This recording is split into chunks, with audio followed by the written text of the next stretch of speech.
has the book here.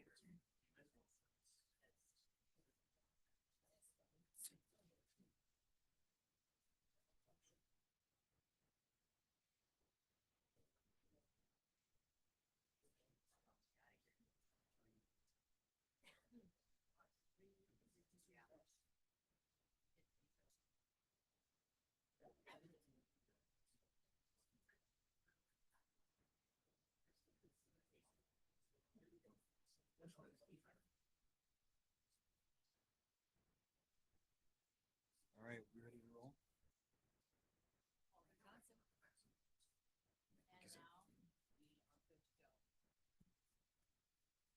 I call to order the meeting of the Common Council for Tuesday, March 18th. Clerk? Yes, thank you, Your Honor. We have 10 members in the room and 10 members on civic clerk. 2 members are excused, Alder Weary and Post. All right, thank you, Clerk. Now please rise for the Pledge of Allegiance and remain standing for our invocation. Yes, I pledge allegiance to the flag of the United States of America and to the republic for which it stands, one nation, under God, indivisible, with liberty and justice for all. And for the invocation, we'll go to Alder Grant. Thank you. I apologize. I'm losing my voice, so I probably won't talk much tonight. Just kidding. But I'd like to introduce he's Bishop of Mosa, Wisconsin with the Church of God. He is a pastored at Victory Worship in Bellevue for going on 35 years. And he's also our police chaplain for the Green Bay Police Department for 15 years. I'd like to introduce Bishop Rick Parker. Thank you. If you will, bow your heads, please. Almighty God, today we come to you with the deepest gratitude in our hearts for all the gifts you give us each day. Family, loved ones, good friends, laughter, and our jobs. Help us always receive these gifts with thanksgiving and may our hearts be stirred to remember all your mercies, which we receive through your love toward us. As we convene in this Green Bay City Council meeting, we humbly ask you for your guidance and wisdom. May our decisions be marked by respect, understanding, and a genuine desire to serve the needs of our city and citizens. Grant us the ability to discern what is truly best for our community and to make decisions that reflect your values of justice, compassion, and peace. May we work together as a united team, seeking common ground and finding solutions that will benefit all. We pray for your blessings upon this meeting and upon the people we serve. In the name of the Father, and of the Son, and of the Holy Spirit. Amen. Thank you. Thank you, Bishop.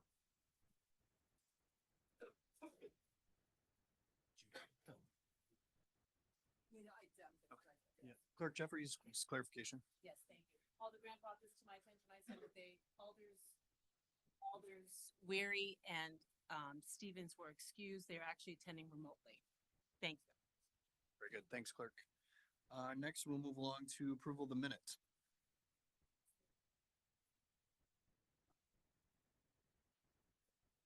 Alder Lee makes a motion to approve, seconded by, is it Alder Eck? Alder Hinkfus. Any changes there? Seeing none, all in favor will say aye. Opposed, nay. The ayes have it. The minutes are approved from March 4th, 2025. Approval of the agenda. Motion to approve made by Alder Eck, seconded by Alder DeLee. Any changes to the agenda? Seeing none, all in favor will say aye. Opposed, nay. The ayes have it, and the agenda is approved. Just a couple of things before we get into the meeting here. First one, very bittersweet for us. Our city attorney, Joanne Bungert, is attending her last Green Bay Common Council meeting. She's been with the city for 10 years, a little over 10 years at the city of Green Bay. Joined us as an assistant city attorney, became deputy, and then, of course, our city attorney, and has done a fantastic job for us during some very difficult times. It's not ever an easy position to fill, being a city attorney of a community of our size, but Joanne has done a fantastic job dealing with difficult situations, political, legal, developmental, and has just done a fantastic job for us, as I said. So if you could all join me in thanking her on her tenure and congratulating her.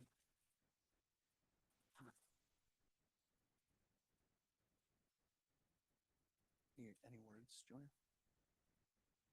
for the kind words, Mayor. The last decade here has been filled with lots of downs and but many more ups. And the city has become my home away from home, and really like the people that I've met along the way, and all of my colleagues and staff members and community members are incredible, and their passion and dedication for the city and the community is unmatched. So thank you for the privilege and the honor. I'll carry it with me. And thank you for allowing me to be of service. So Thanks, Ken.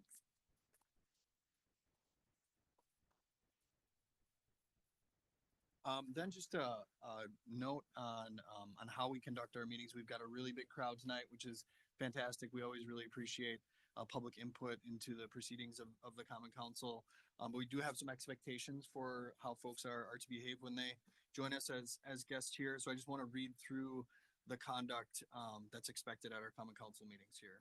So I want to welcome you all to this meeting of the City of Green Bay. We're committed to creating a safe and productive environment for members of the public, elected officials, and staff to participate in the local government process.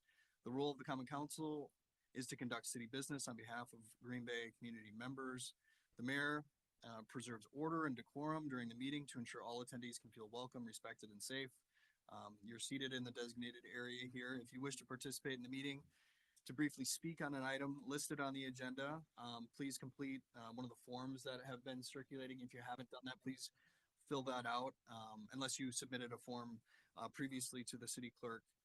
When you are testifying, just state your name and address for the record, and we offer 3 minutes for input from the public.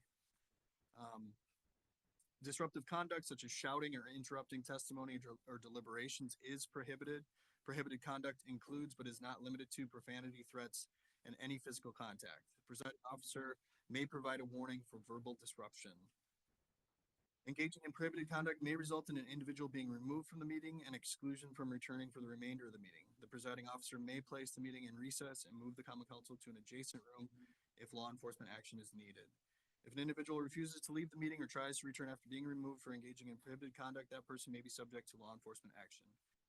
So thanks for your cooperation and abiding by those rules. As I stated, again, we really appreciate all the public input that's been offered to this point through our plan commission and also at the meeting tonight. Also just want to note for some housekeeping that we have an overflow room in 207. So if folks get tired of sitting, we got speakers in there so you can listen along in that room. Yeah, so just want to note that for you all. With that, we'll move along to announcements from our council. Any announcements from alders? Seeing none, we will move on to appointments. Alder Prophet makes a motion to approve our new appointments. That was seconded by Alder DeLee. Any discussion on them? Seeing none, all in favor will say aye. Opposed, nay. The ayes have it. Those new appointments have been approved. On reappointments. Motion to approve by Alder Presley. Seconded by Alder Hinkfist. Discussion here. Seeing none, all in favor will say aye. Opposed, nay. The ayes have it, and those reappointments are made. Ordinance is second reading for adoption.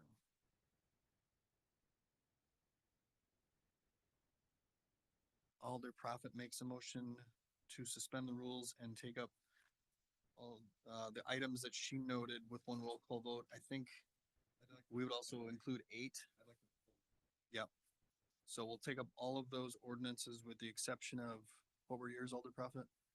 3, 4, and 8. Is there a second for that? Seconded by Alder Hinkfist. All in favor will say aye. Opposed, nay. The rules are suspended. Motion to adopt made by Alder Prophet, seconded by Alder DeLee. And again, that's for all the ordinances with the exception of 2, 3, and 8. Discussion on that? 3, 4, and 8.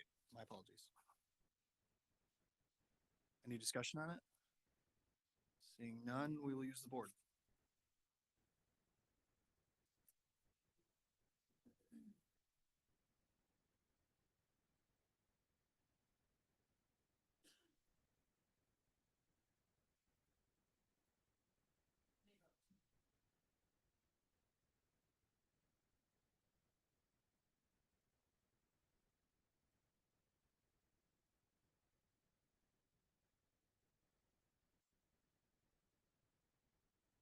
And those ordinances are adopted unanimously. On to J3, Alder Prophet. I'm on quite yet. All right, thank you. So both 3 and 4 are sitting within my district. They are items that have come before us a few times. We've held them one time already, as it relates to the zoning of 500 Day Street. I apologize to put anyone on the spot, but if there's anyone interested in speaking to this item, I would make a motion to open the floor. All right, Alder Prophet moves to open the floor, seconded by Alder Johnson. All in favor will say aye. Aye. Opposed, nay. The ayes have it. Floor is open.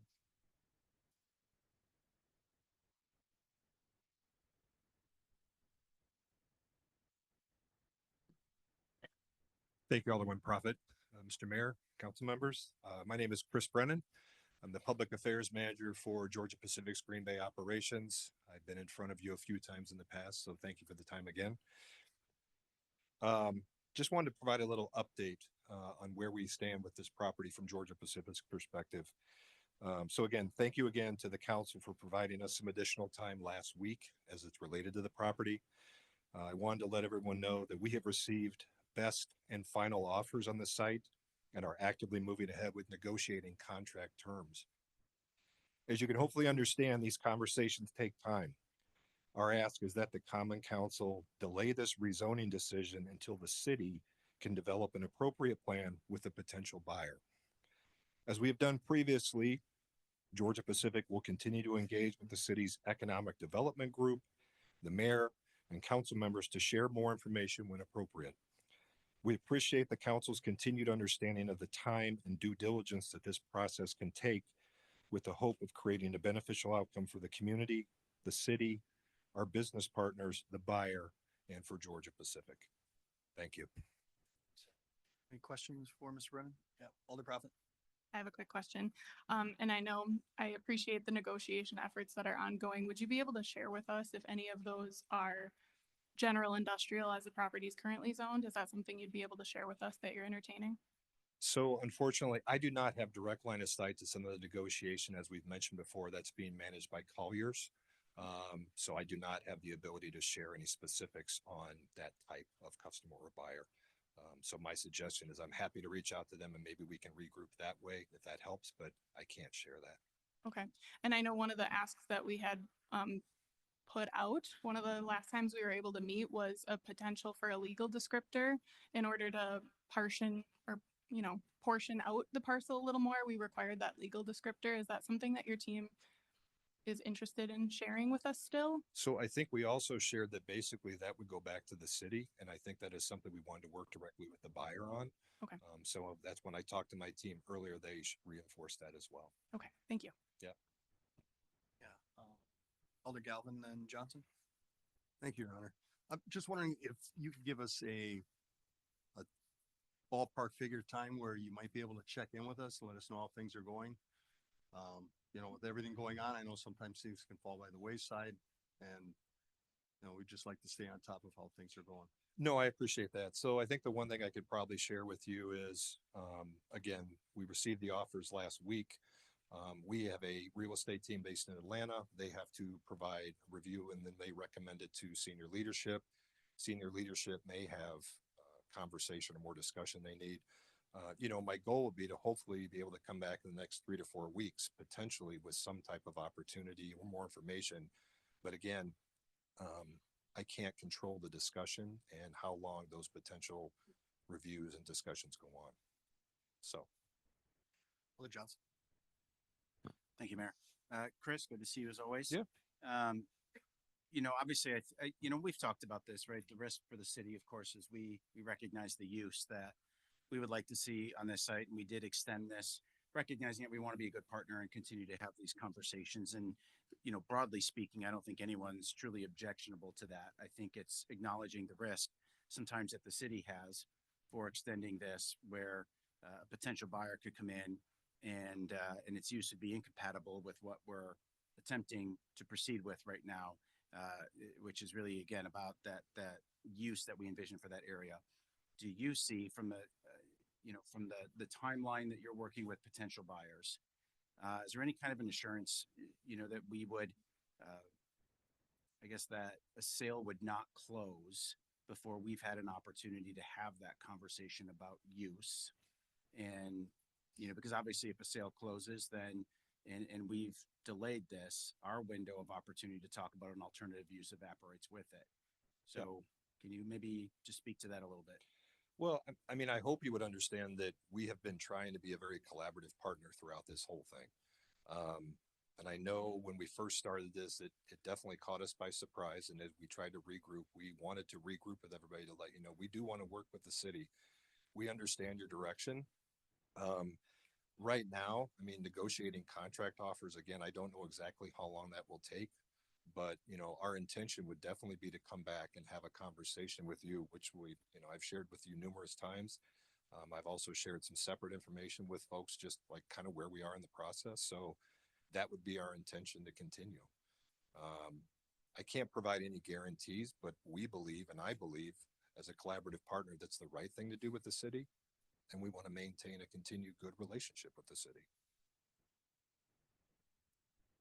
Anything else from council for our guest? Thanks, Mr. Brennan. Thanks, Mr. Mayor.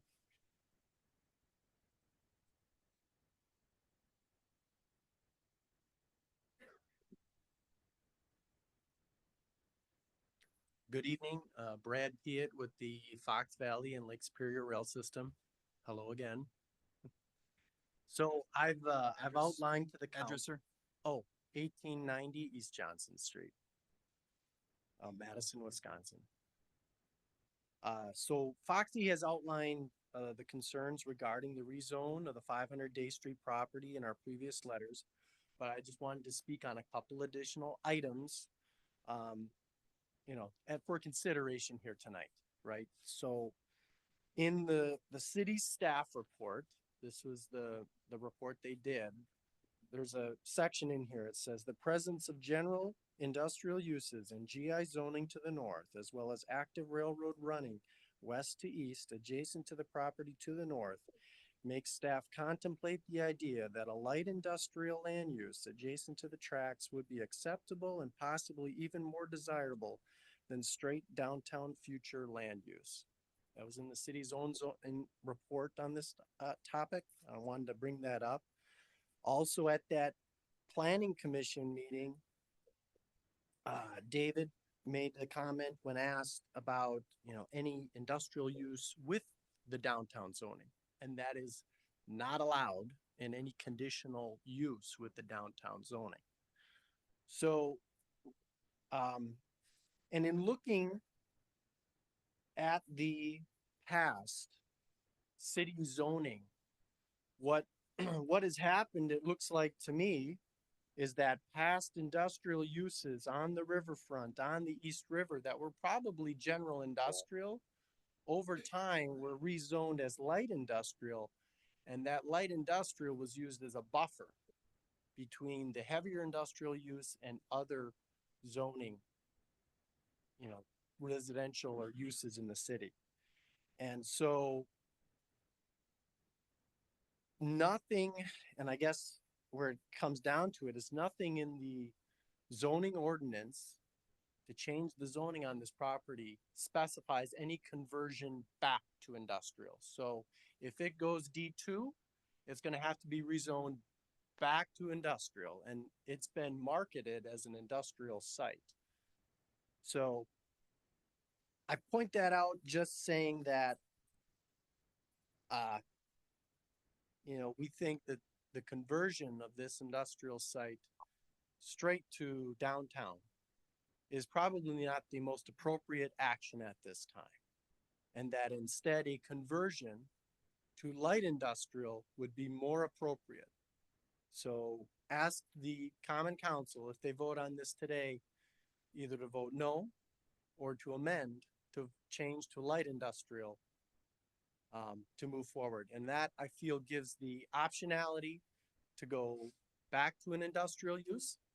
I think what the city has seen in some recent substantial industrial investments, that they have the ability to bring a lot of economic value to the city in jobs, in economic value creation, and activity, that businesses like myself really rely on. And it could not be detrimental to the downtown uses. And Sir, your 3 minutes have expired. okay, Any Thank you. questions for our guest from council? Thanks for your testimony. Anyone else on this item?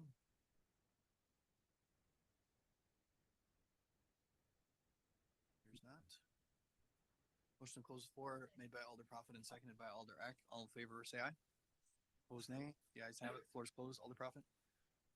I feel like I have an understanding of the why behind not being able to portion out. But I would love to defer to either Director Rainier Wig or maybe Mr. Buck's name was invoked as well to kind of describe the nature of this being one parcel and why without that legal descriptor we cannot change it to be two different zonings. Director Rainier Wig. Yes, thank you, Alder. We have always said from the beginning that this is one parcel. We chose the downtown zoning because that's actually a more comprehensive zoning option. But we had said from the beginning that we would be willing to look at that northern portion of the parcel to kind of break that off and make that into a light industrial. Once a developer or someone were to come forward and present us with a plan, we would work with GP or whoever that would be to make that change for light industrial. So that, I mean, we've been upfront about that all along. So, but it is one parcel. So one zoning needs to go with that one parcel. So is there any way without a legal descriptor to portion it out to two different ones? Is there any way for the city to do that? I don't believe that it is. Thank you. To do that unilaterally without the input of the property owner is your question? Right. If we could just move forward with doing it ourselves, Right. separating it into two, but without a legal descriptor from the property owner. My understanding is that's not allowable. Okay. I don't know if there's anyone else that wants to speak on this item, but it's been before us quite a few times. I would love the ability with a legal descriptor to portion it out into both a downtown and a light industrial, but from what's been explained to me, downtown is less restrictive than light industrial. I do have concerns that we don't have a guarantee that there isn't a general industrial offer being entertained at the moment. That makes me nervous. So with that, I mean, I would make a motion to move forward with the downtown zoning as what's been before us. Alder Prophet makes a motion to approve. Is there a second for that? Or Second. is it an adopt? Sorry. Motion to adopt, yes, sorry. Seconded by Alder Presley. That motion. Anyone else? Alder Johnson, Neck. Thank you, Mayor. Yeah, this is, sometimes we get these really difficult situations where you want to make the decision that can hopefully, I guess, satisfy, in this case, the existing property owner, but one that meets the needs of our community. And I think the biggest risk that we have right now is with the general industrial zoning code, it is some of the more higher intensity uses that are authorized on the site. And we've used this as an example, though there's certainly many more. But with this type of zoning, you could bring in coal piles or, other types of things. And of course, if you are advocating for that mixed use development that will happen on the WPS site, that obviously creates a problem for us as a community. And so the reason that this use is being contemplated is to allow us to downgrade and be able to maybe eliminate some of those higher intensity uses that could create a problem for neighboring zone districts. I think our advocacy, though, has been very clear about allowing to a light industrial use. And I appreciate, I spent some time on the phone with Brad last week as well, talking about the importance of that light industrial designation because of the tracks that come in there and get that. We had a really great talk about other things in the city too. But I appreciate where their concern would be is that there's no guarantee on our end, right, that we would reverse that. So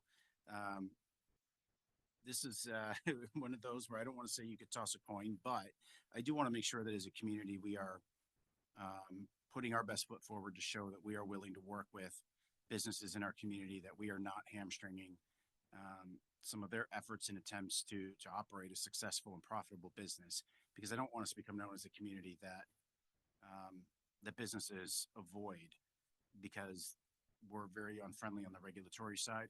But I also want to make it very clear that I'm probably going to vote no on this motion, but I want to be very clear that there is one outcome here that needs to be achieved, and that is making sure that the use on that site is appropriate for a downtown area, but that can include that transition to light industrial. So I do want to favor the opportunity to continue to work with the property owners, to really kind of flesh that out. The parcel line that we talked about, I know Georgia Pacific did not express interest in doing that, instead wanted to defer that to whoever a potential buyer would be.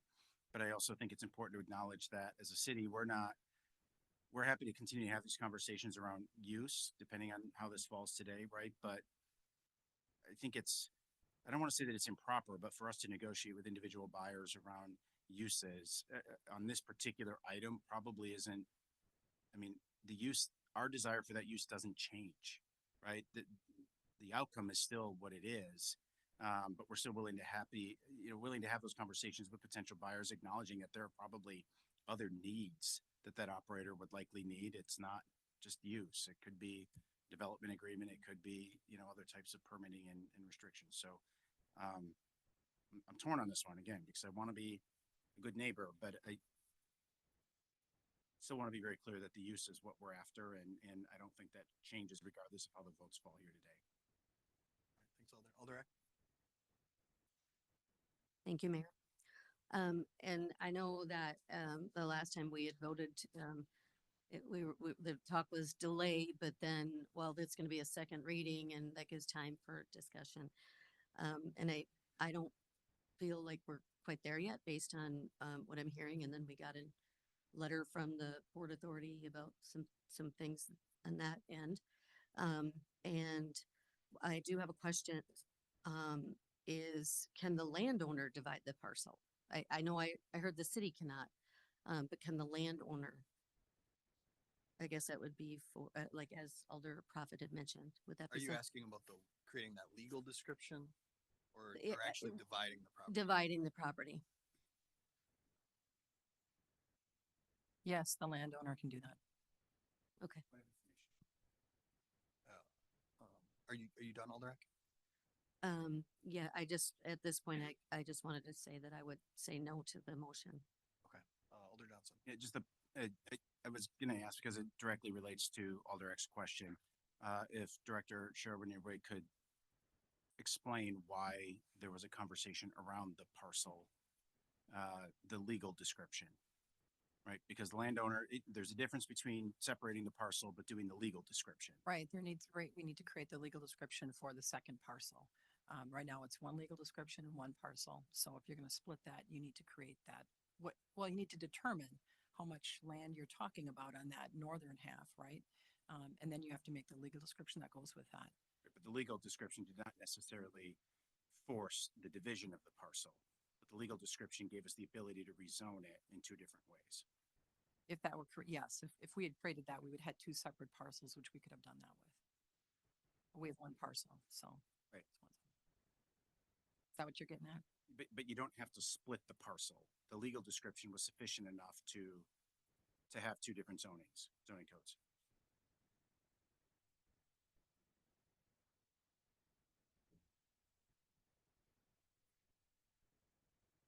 We can have two zonings on one parcel. Refer this to Dave. Yeah. Mr. Buck, do you want to add anything? No, it's not ideal to have multiple zonings on a Right. single parcel, but it can be done, but you need to legally describe where those are. You can't show it on a map. It's gotta actually be a meets and bounds description of what is zoned for. So the property owner, can allow a surveyor on the property to do a legal description. We can't send anybody on there ourselves without their permission. That answers your question. Yep, that's what I was looking for, because I think it helps clarify Alder Eck's question. Other comments on, Alder Prophet's motion? Alder Hutchison? Just, I guess, a point of order, or a question. So if a vote yes, that would be approval of the second reading and makes it so. A no vote on this motion, what does that actually do? Does that kill this reading or does it open it up for other motions? Attorney Bunkert? Yep, so a motion or a vote in the negative or a no vote would essentially kill the ordinance or the zoning ordinance change, and that would be the end. So if we vote no Mhm. and that rules, then this ordinance is not passed and we'd have to start from scratch on it? Correct, yes.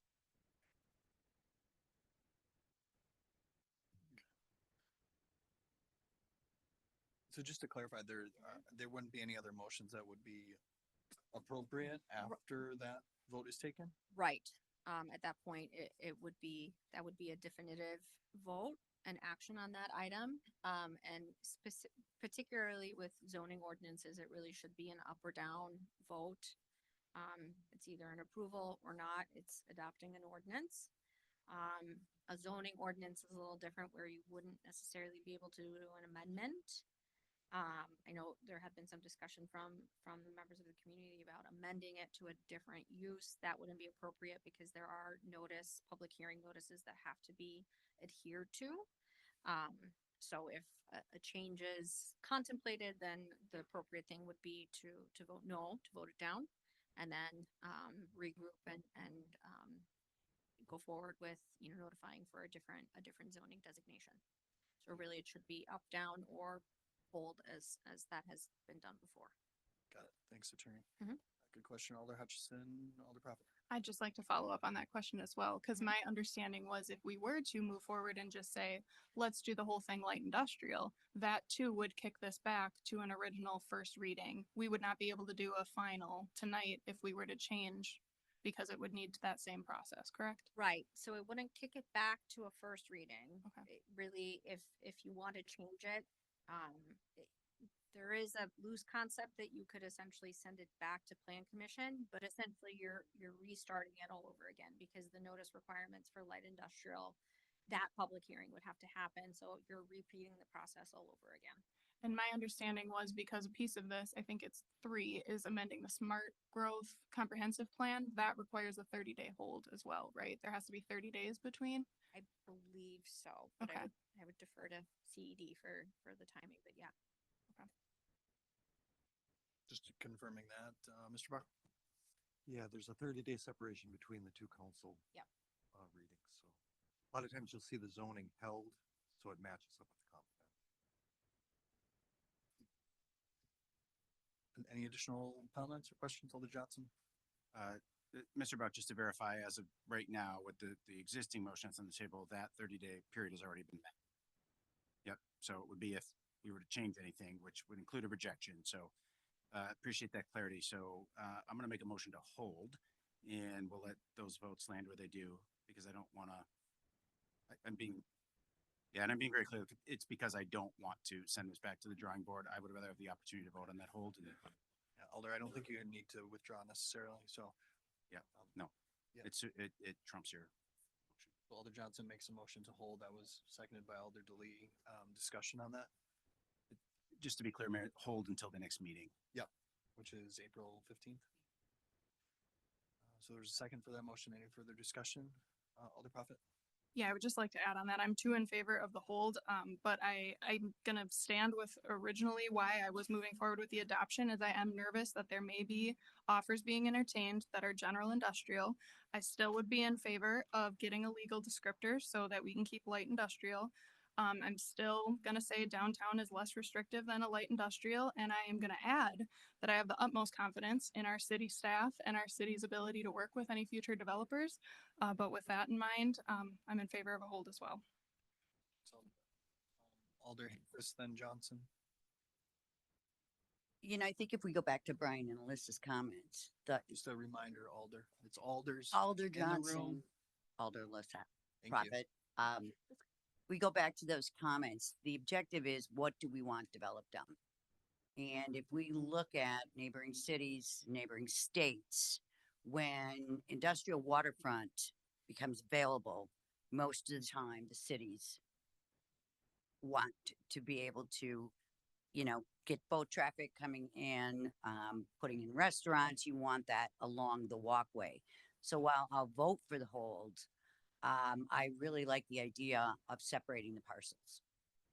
So that we can really focus on developing that waterfront and bring more people downtown Green Bay via the Bay of the Green Bay. So. Alder Johnson? Yeah, and I just want to provide some clarity because I personally am generally not a fan of procedural tricks, right, to fool people. And I prefer transparency so that folks understand what they're voting on. And if you want this to move forward tonight, you vote against the hold, right? And then it goes back. If that motion fails, the hold fails, it goes back to Alder Prophet's original motion. Now, of course, then we're going to be forced to vote on that, whether it's adopted or it's going to die, and then you start over again. But again, I just want to be clear that kind of what the hold does, what that motion does, and how if you do want this to move forward tonight, you have that option to vote against the motion I made. Now that said, I made the motion because I favor it, but I just don't like to be deceitful, I guess, about, kind of what the outcome of that actually means. Any other comments? Alder Hutchison?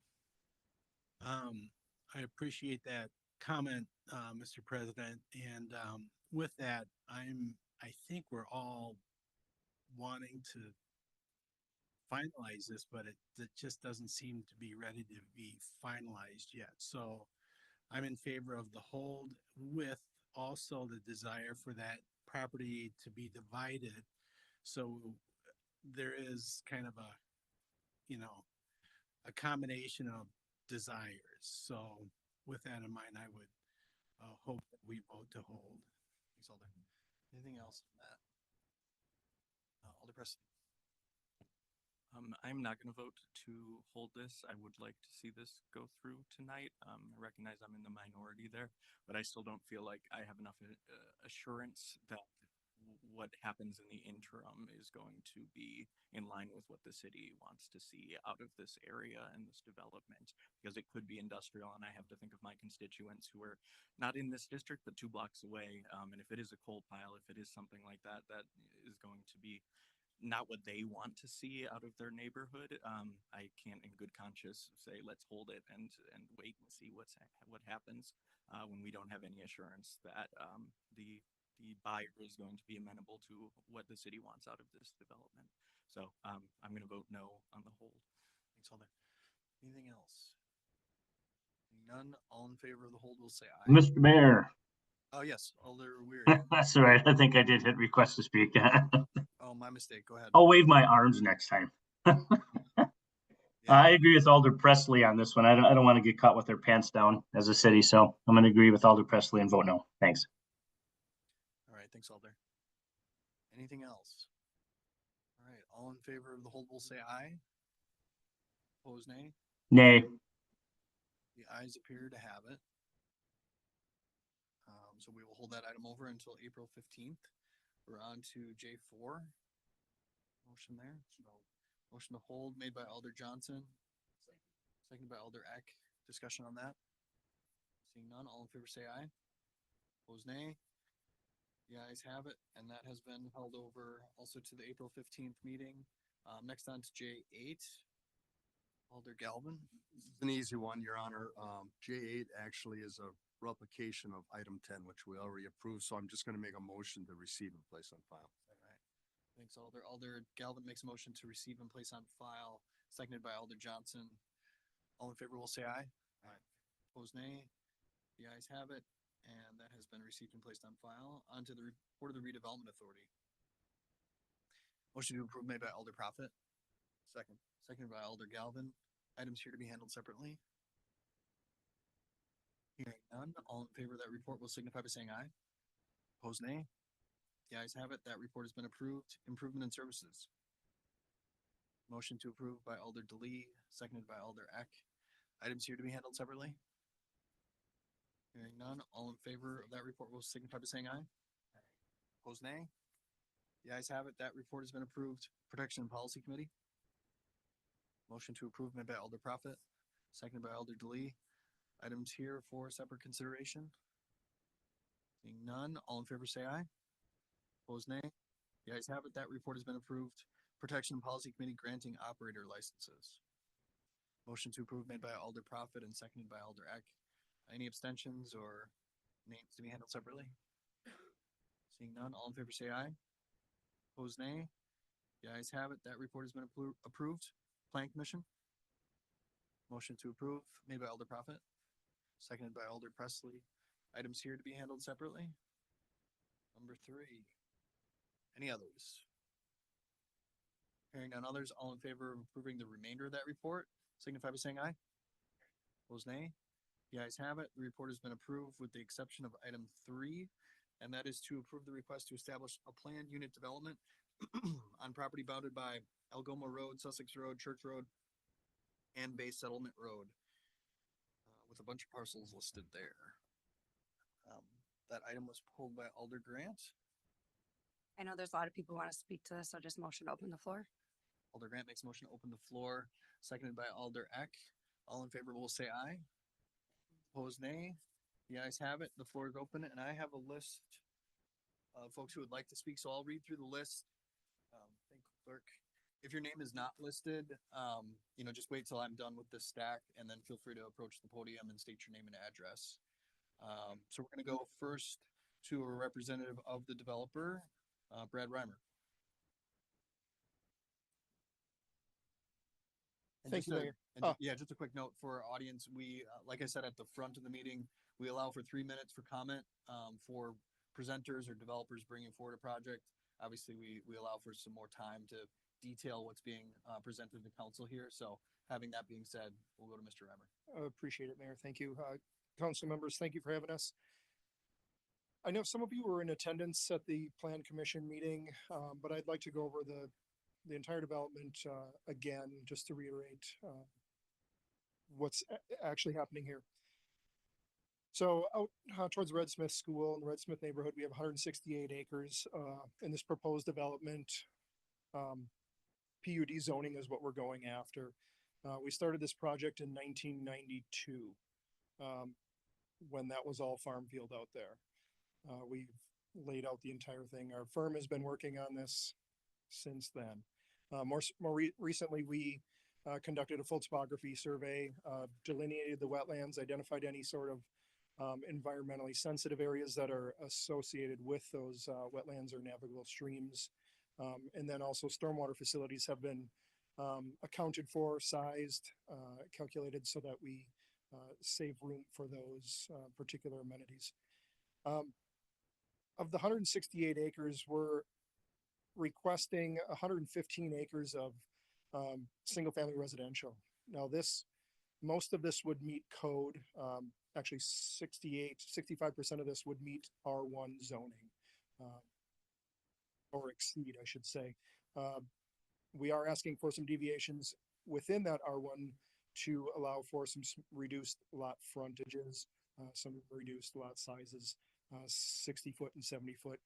And I think in your packets, I think everyone has seen the maps. I do have all of them that I can hold up as well, but it kind of spells out which areas we're asking for the reduction in lot lists. We're also asking for approximately 17 acres of multifamily, 6 acres of commercial down on the corner of Sussex and Algoma Road. And then as part of this, we're also designating 30 acres of open space, of dedicated open space, whether it's passive or active. It includes the stormwater ponds, things like that. So that is 18% of the total site right off the top. This area is designated on the latest comp plan as low density residential. Within that low density residential, it kind of defines it as 4 to 8 units per acre. 4 to 8 units is a lot. That's 650 to 1,350 units on this total parcel, or it's multiple parcels, but on this total piece of land. We're asking for far less than that.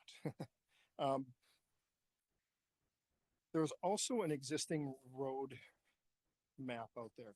So this map, many people have seen it, has all the pink lines, future roads. This is the adopted map as of right now. I went ahead and did some calculations based on what has been approved and what has been public record since the late 90s. That road pattern hasn't changed.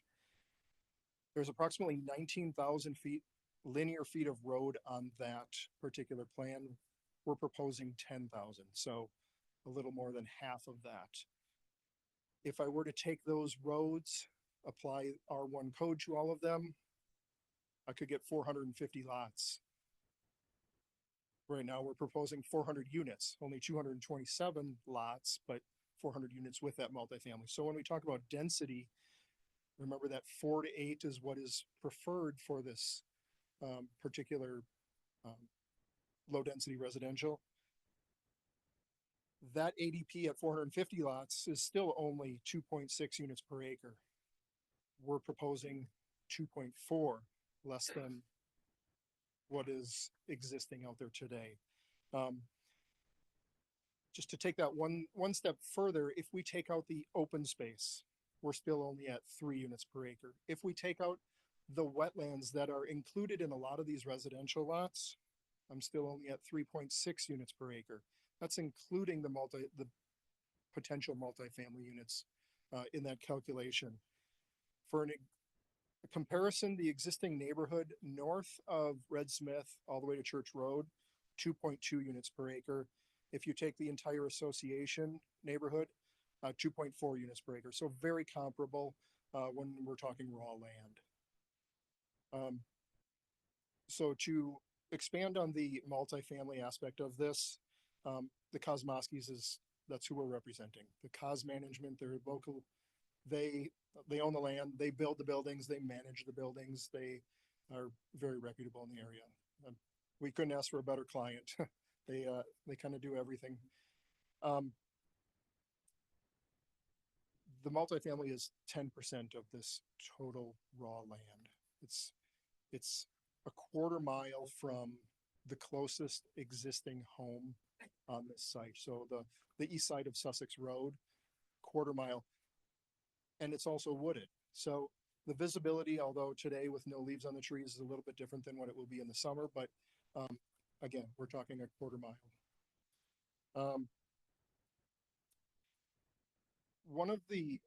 Per the comp plan, one of the recommendations for this area when it comes to low density residential, and maybe I can just read a portion of this to you. It says land developers will be encouraged and required to provide some diversity in the housing types and densities within every neighborhood. Meaning that those locations should not just be single family housing on quarter acre lots, but rather include some townhomes, duplexes, and apartments. The housing stock in this area is single family homes, and that's it. So offering a variety of housing stock is what we're proposing here. So there are, like I said, the 60-foot lots, the 70-foot lots, there's some duplex lots, and then the multifamily kind of tucked to the east. One of the concerns that has come up is the Red Smith School. Now, it's a K-8 school. We have an email from the superintendent, Vicky, through Alder Grant that states they're okay with this. The school currently has 887 students with a capacity of 1,061. So they're 174 short of full.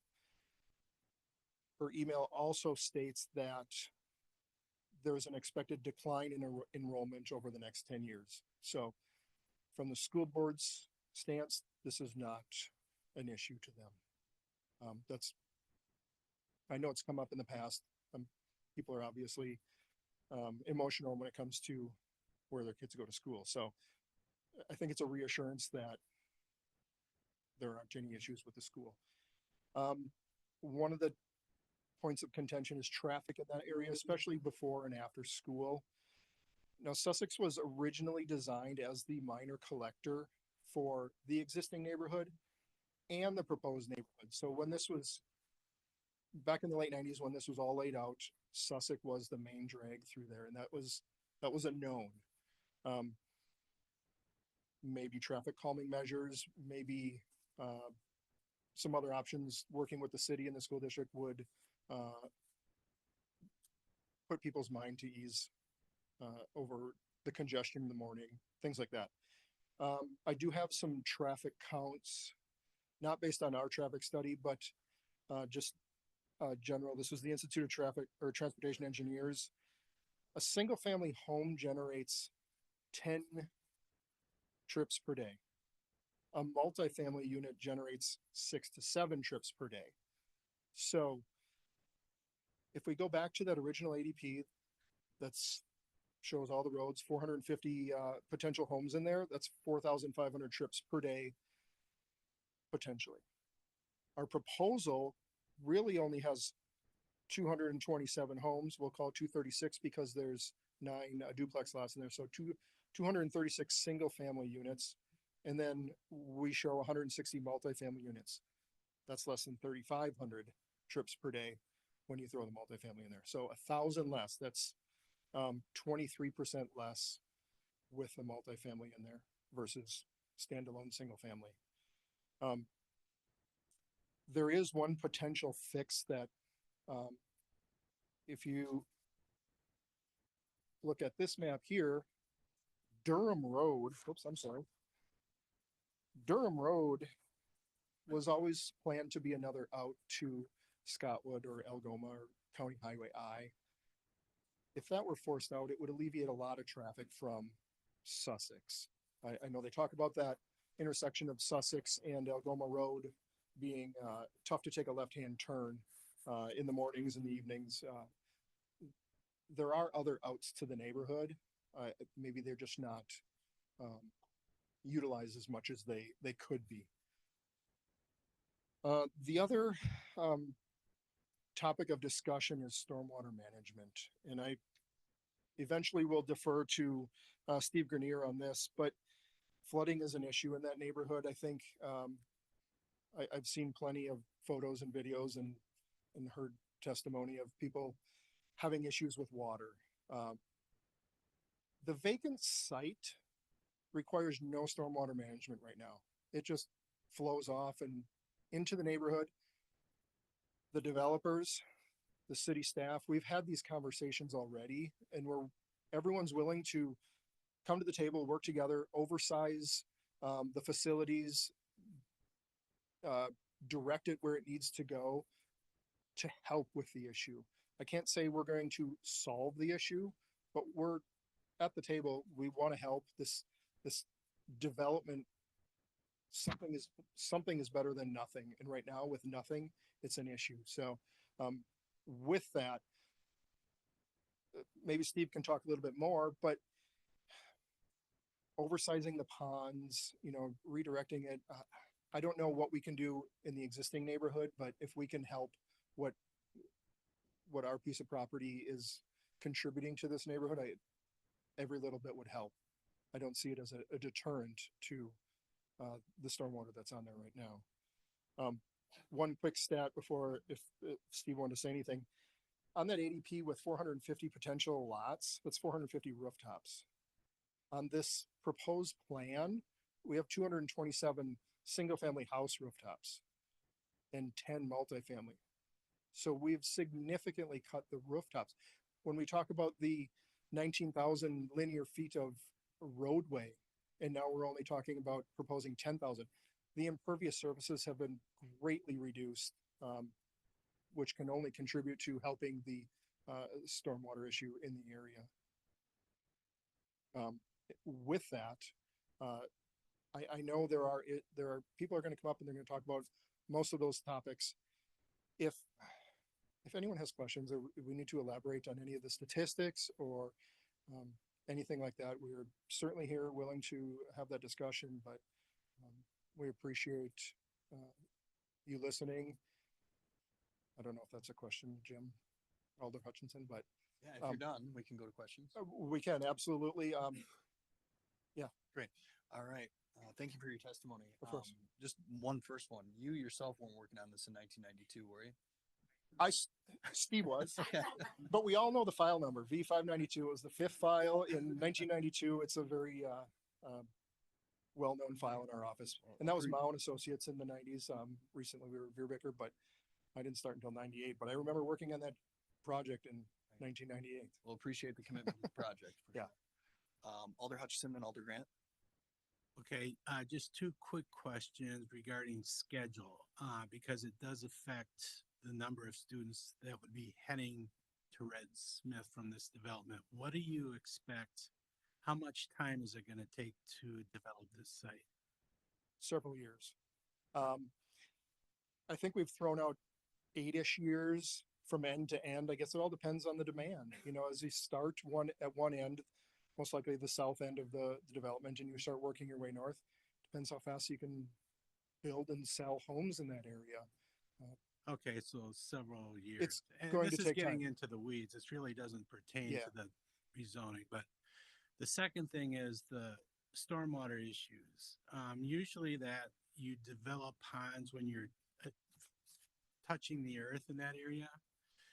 Are you going to develop those ponds as you move forward, or are you gonna develop all those ponds initially at the beginning?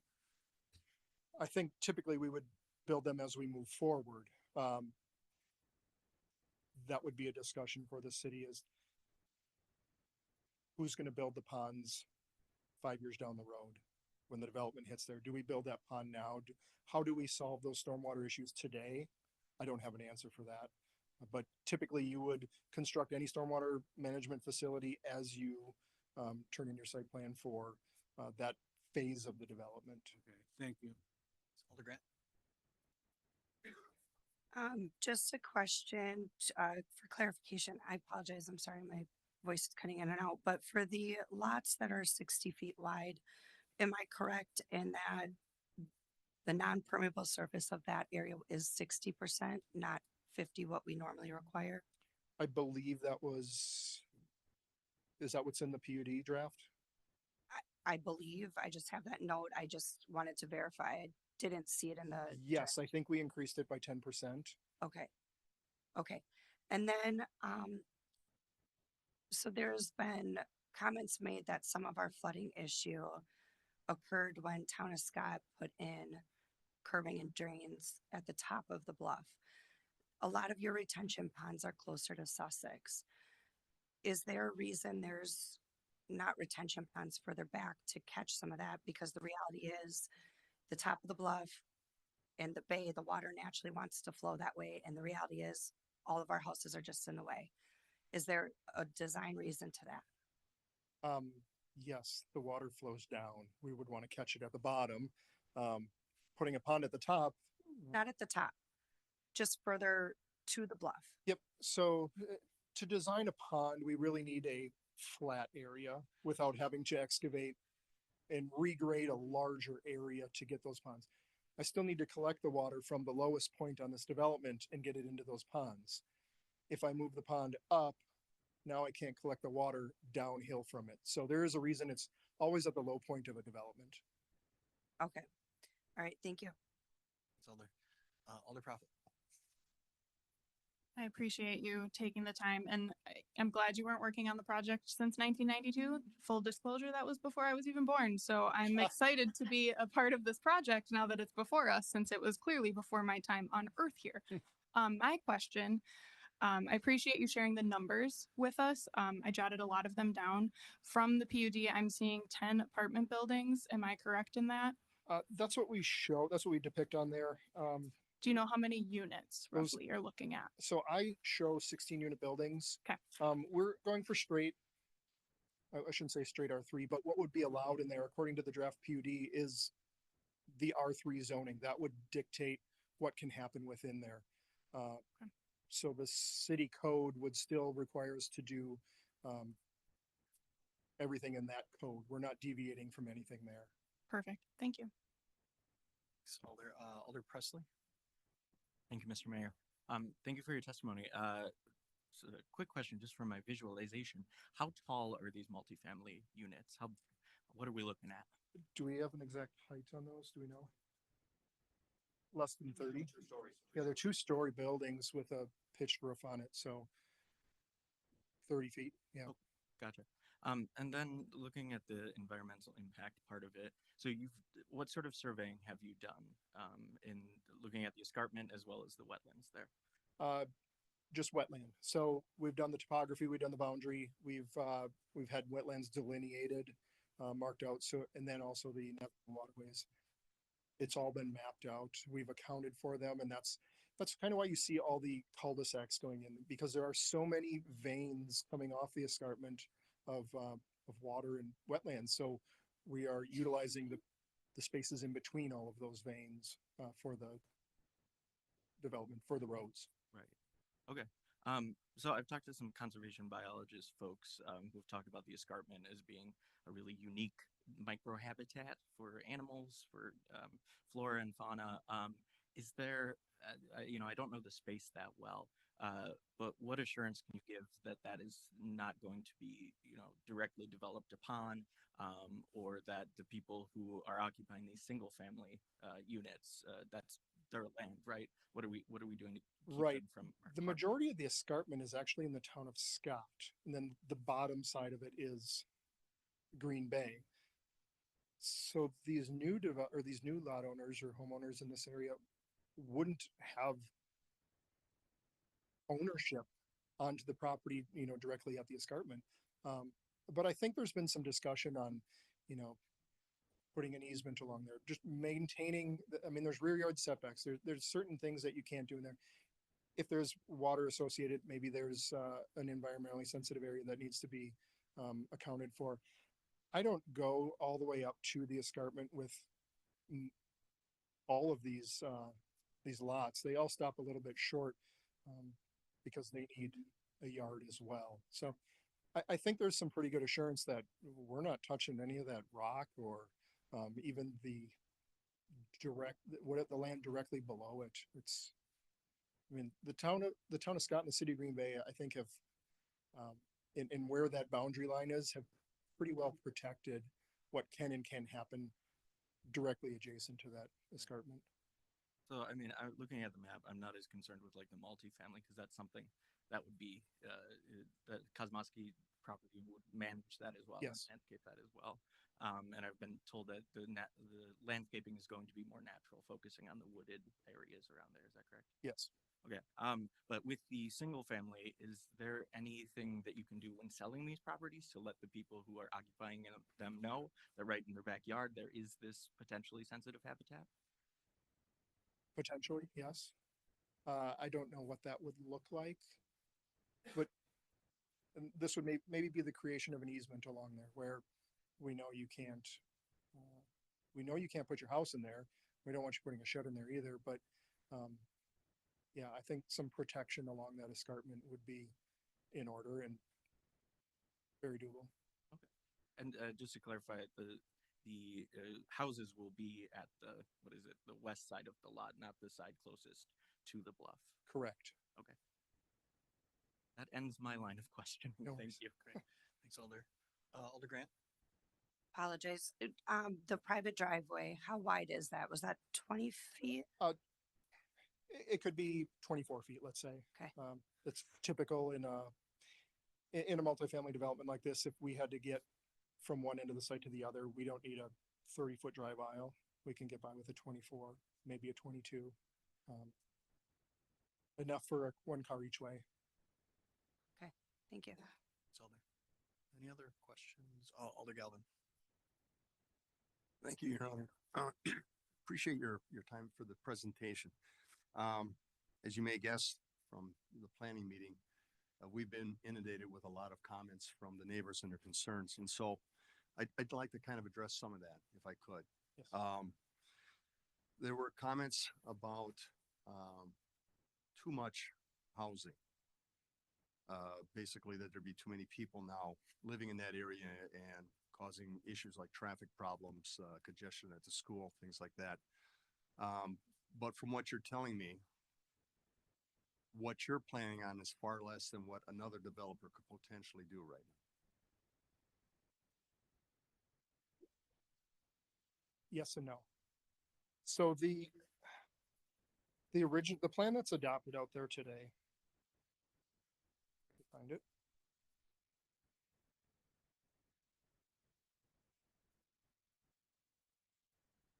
I have it.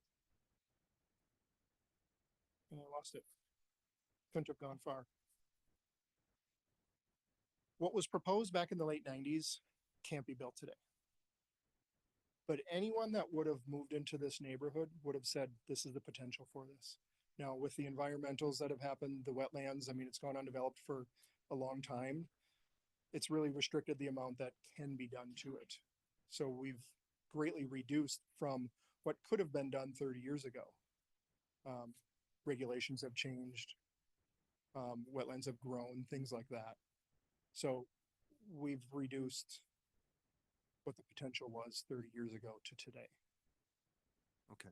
So, because you were talking about 2.6 units, 2.4, 2.2. Yep. I guess what I'm asking is there potential you could go higher than that? Than what you're Yes. proposing? Yes. Okay. And you're looking at the environmentals.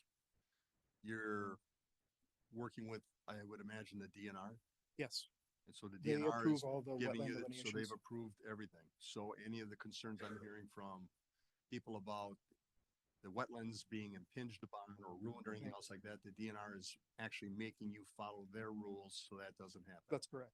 Is that the same thing with the escarpment? I don't have any sort of study or, I don't know that we've had correspondence with the DNR. Steve. I guess what I'm asking, are there any regulations on the escarpment, how you treat it? There aren't any really.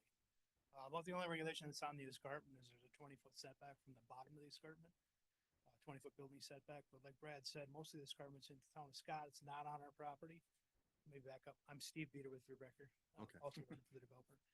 But there is a 20-foot setback on the bottom of the escarpment that would require any building to not get any closer to 20 feet. But really, I don't think Green Bay Code has anything that would prohibit. You couldn't really build a building there, and because it does, there's something called steep slopes. We can't build on steep slopes in Brown County, with Brown County, the way they administer their code, which Green Bay also follows. So anything that's greater than 20%, I can't. Oh, I'm sorry. Anything greater than 20%, we can't build on that steep slope anyway. So the escarpment is steeper than that. We couldn't build on that. Plus, there's a 20-foot setback off the bottom of that would prohibit any construction of anything within 20 feet of that. But again, most of that escarpment is in the town of Scott. So. Okay. All right. Thank you for that. The environment of the traffic. Looking at your roads here, they're basically just feeder roads that go in, they dead end, and then they go back out again. So anything that happens within the older development as far as traffic is something more that the city could potentially address. Absolutely. Like by adding more roads or doing some environmental things, reshaping roads. Well, lines, traffic Mo- barriers. I was gonna say, yeah, barriers, more traffic calming measures Right. would change the circulation of how that neighborhood behaves. Okay. And then, I've also heard concerns about rental units. And I haven't had time to do any research, but the Kosmowskis are going to be building the apartments and they're going to be maintaining them then. as Correct. The landlords, Correct. which means they screen people applying. They look for bad tenants and they remove them as soon as possible. That's correctly? correct. What is there a way that, or do you have any data on any of their current properties? Do they have any other properties in Green Bay? They own and manage around 700 units in the Green Bay area. Okay. And has anyone done a study or looked at calls for service, say for rescue squads or police or anything else like that? Yes, I know Ryan spoke about it this morning, and it's minuscule for their managed properties. They just don't have that issue. All right. Let's see what else.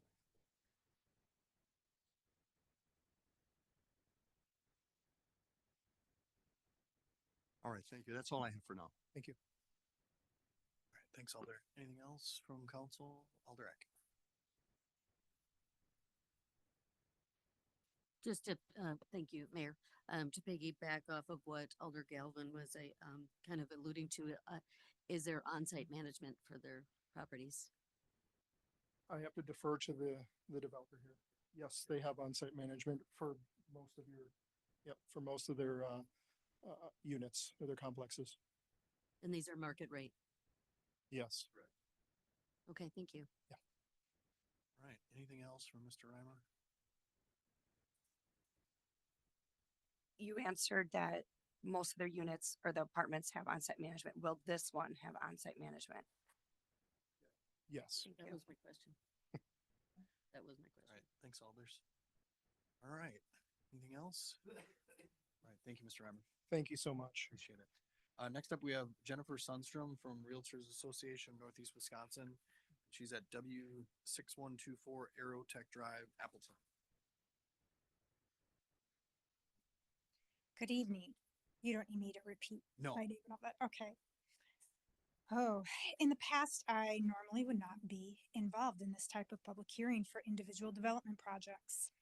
However, the extent of the current housing crisis has led our association to realize that we need to do what we can for advocating for more housing in our communities.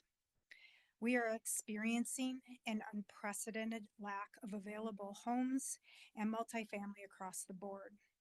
A normal or balanced market has about 6 months of supply available. 4 years now, going on 6, we're going 6 to 7 years, we've been hovering around 2 to 3 months of supply at the very most. There have been many contributing factors, but the main reason for the lack of housing is due to significant underproduction of lots, homes, and multifamily for over the last 10 years. In 2020, Green Bay Housing Study established that by 2040, an additional 140 to 310 multifamily units are needed each year, and an additional 170 to 375 owner-occupied units are needed each year. I'll be honest, I do not know what the exact number of housing starts and multifamily starts have been each year for the last 5 years. I'm sure Mr. Buck knows those numbers. But in general, most of our communities that I've seen for the last 5 years have been producing about 1/4 of what they need just to meet existing demand. 1/4. So that means every single year we are digging that deficit further and further and further. The city has been making really important steps. You have been one of the first in Northeast Wisconsin to do an in-depth housing study. I congratulate you on that. What an incredible example you have set by doing that. Also, the current work to rewrite the zoning code. This work is absolutely invaluable. However, whether we make any progress on the housing crisis depends in large part on this process. Right here, right now. This process determines not just whether a project moves forward, but how many units are going to be created, thus the price of the homes and apartments, or even if the project can financially move forward. This process also has significant influence on whether any of the very few remaining developers in the area want to pursue future projects in the city of Green Bay. At a time when development carries significant risk for limited return, developers are watching what happens here very closely.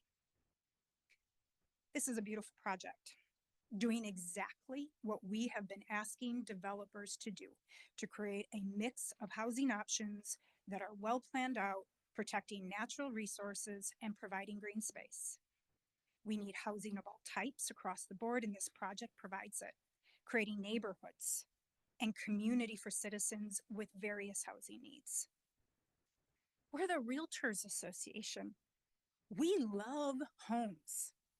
However, not everyone is meant to be a homeowner, and not at every stage of their life. We need to provide our aging population with more options than just single-family homes that can often become too difficult to maintain. Ma'am, your 3 minutes. Okay. We also need to provide options for younger individuals. The business community has been talking about this for years, that housing is creating a barrier to them being able to recruit and retain employees. We can't have workers without housing. So I guess it comes down to one question.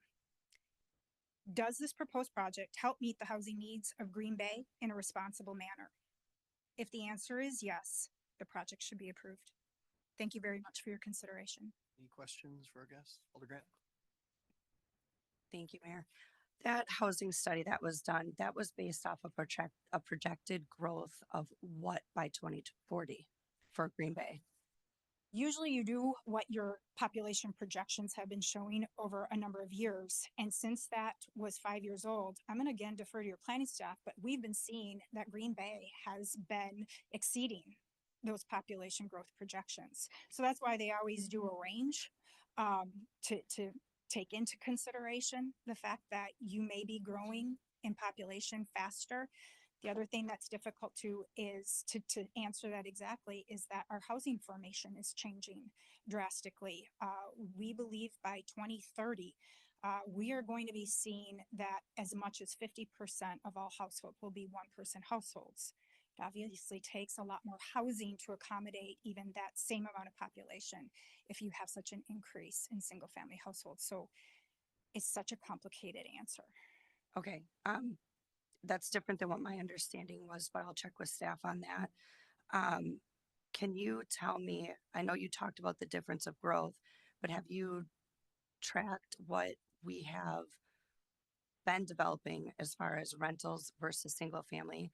Are we favoring one more than the other? Are we on track where we're increasing both, or do we need to focus more on the other to catch back up?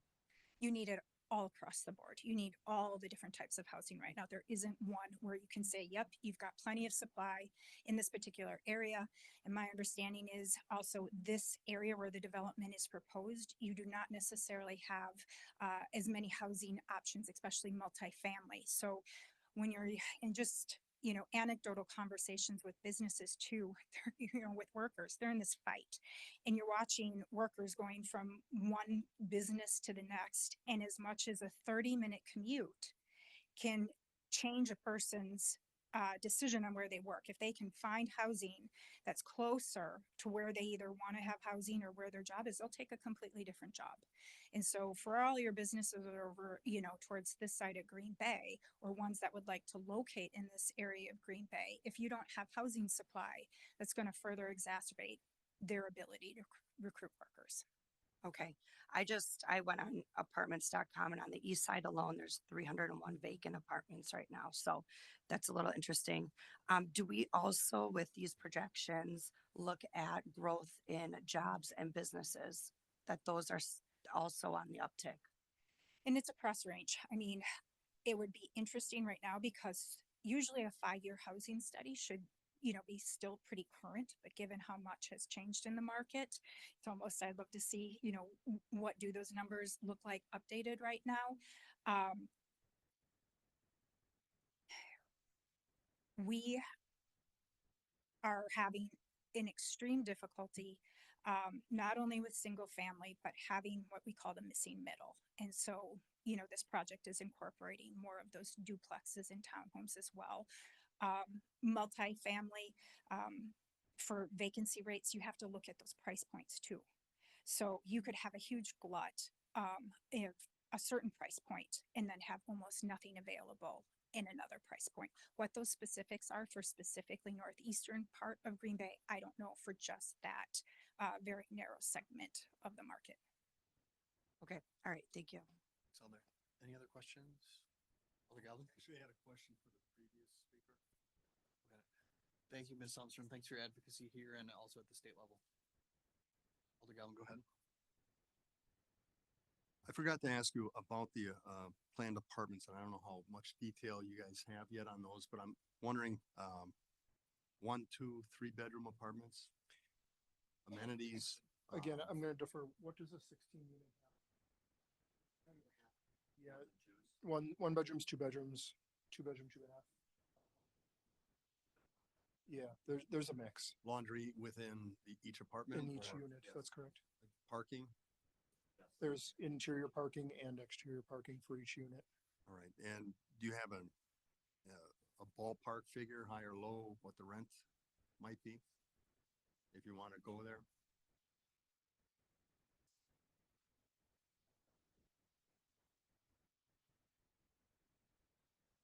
One bedroom, probably around like 1,100. All right, thank you. All right, next up we have Steve McDonald at 2730 Sussex in Green Bay. Good evening. I live in the neighborhood. Many of the issues that I would have liked to have spoken on have already been addressed, but the one that I think is most important to me is the fact that the design for the ingress and egress to the neighborhood really causes problems with the traffic within our neighborhood. Without additional outlets onto either Scottwood or onto Church Road, we're really squeezing down the traffic in those areas, especially at the times of day when the traffic tends to be very heavy, going to work time and coming home time. Going to work time happens to coincide with going to school time, the way Red Smith starts. And what you're going to find, based on my experience, is that people trying to come out of that southern end of the setup are going to be very challenged to be able to make a left turn from any of those feeder roads onto Sussex. It's just not going to happen. I can't even back out of my driveway for about an hour in the morning because of the way the traffic queues up and the way that it runs, and then the way that the parents from all of the feeder schools are exiting the Red Smith area and going out. The homes are going to come. The real problem, I think, is going to be in the layout of the roads and the fact that there isn't enough ingress and egress properly laid out to manage the traffic that's going to be there when it's fully built up or maybe even partially built up. Thank you. Thank you, sir. Any questions? Thank you. Next up, we have, and just a reminder, we really don't need the applause. You know, we can get through all the testimony much more rapidly if we stay away from that. Next up, we have Angela Paschke, also Marshall Paschke at 3535 Baywatch Drive. So feel free to come up to the podium at the same time if you'd like.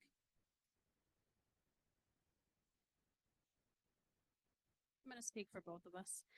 I emailed all the alders and I appreciate the responses that I got back.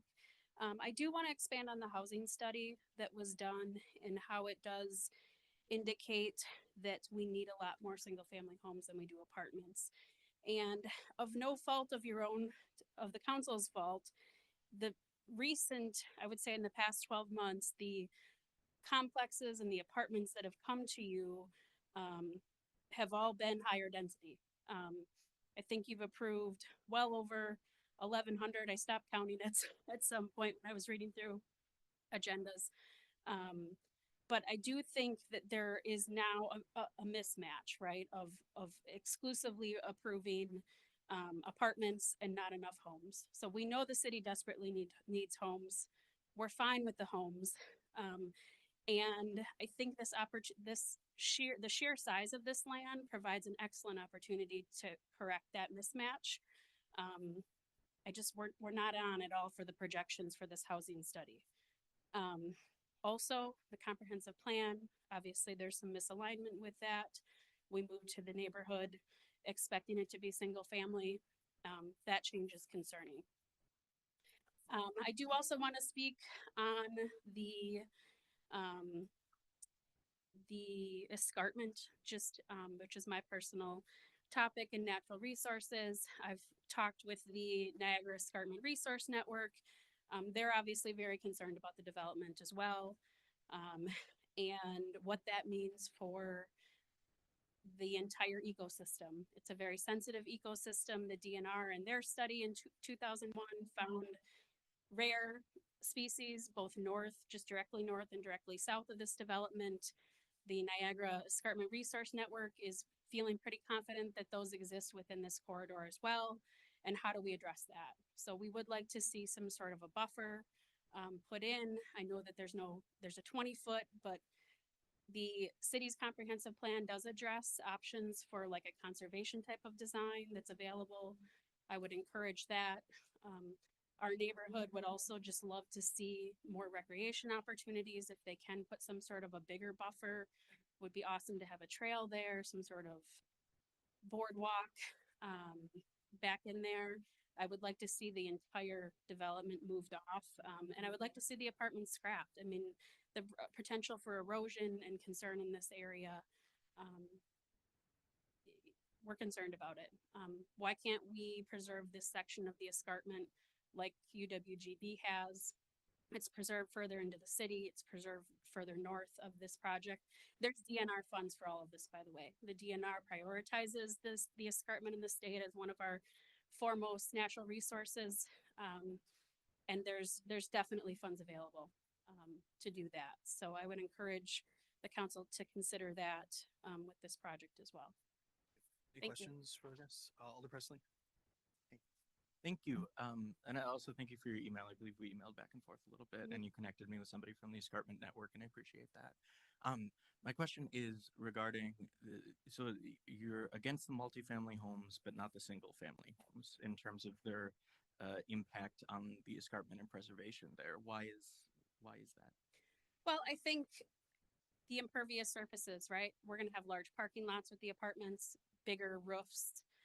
Even the smaller lots are concerning, right? I mean, they're gonna have more impervious surfaces on those as well. But I think I would like to see the whole development push back, not just right up against the bluff, so that those roundabouts that go all the way up, it looks like they touch the ledge.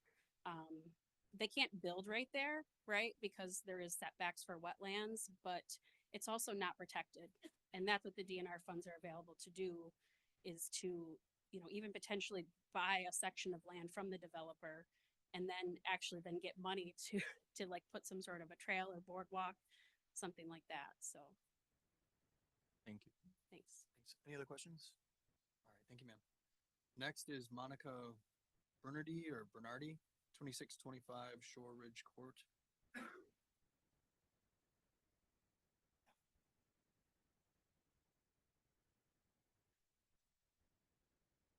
Thank you. My name is Monica Bernardi, 2625 Shore Ridge Court, so we live off of Scottwood. And I'm so sorry. You listen to this and it gets my blood just boiling. 3 minutes is not nearly enough time to convey all the hopes and dreams tied up in our biggest investments, our homes and our neighborhoods. And only those who have bought a home know the true investment in the neighborhood and the city in which we choose to live and pay our taxes. We moved from Salt Lake City, Utah 9 years ago to move to the Midwest for a slower pace of life, seeing firsthand what arises when living in a city. My husband wanted more of a city setting, and I wanted more of a rural lifestyle. So we could have moved to Scott and paid half the taxes. We could have moved down into southern Wisconsin. We could have moved to Florida. We could have moved anywhere in the country, and we chose to make this home.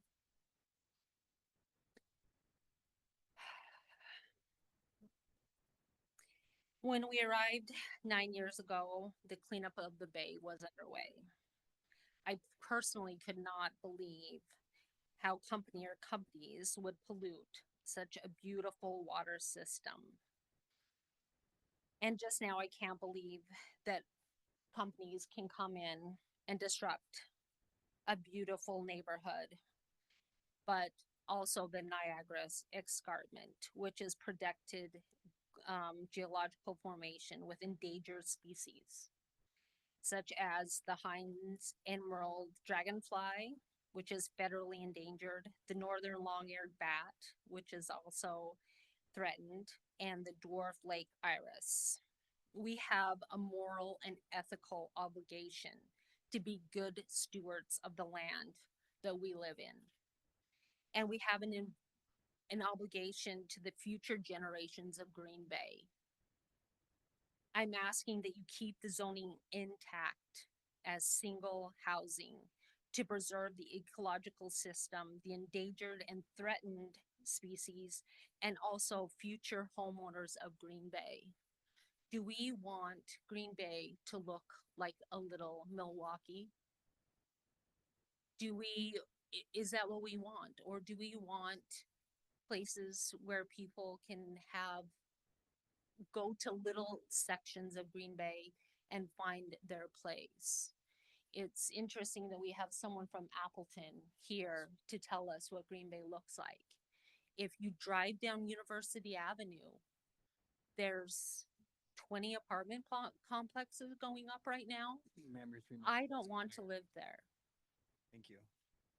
Any questions for, I guess, Alder Prophet?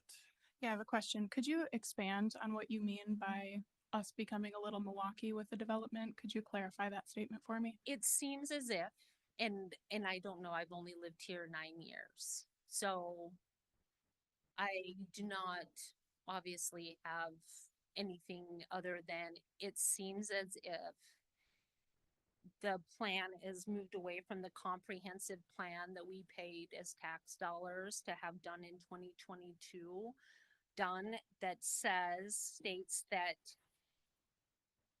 as part of the smart growth plan, that this area should be low density residential area.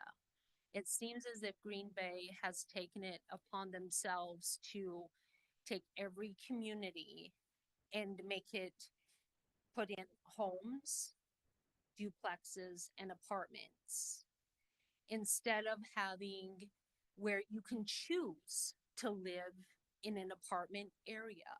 If you want to live downtown, you live downtown. If you want to live in a rural suburb, you live in a rural suburb. But it seems as if Green Bay has taken it upon themselves to make every single neighborhood homes, duplexes, and apartments. So it's just a density thing? For me, it's a density thing.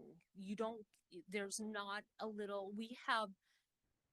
I get to drive past the bay every day and feel like I'm on a vacation and go into my little Nestle neighborhood where I know everyone, mostly everyone has bought their homes and wants what I want.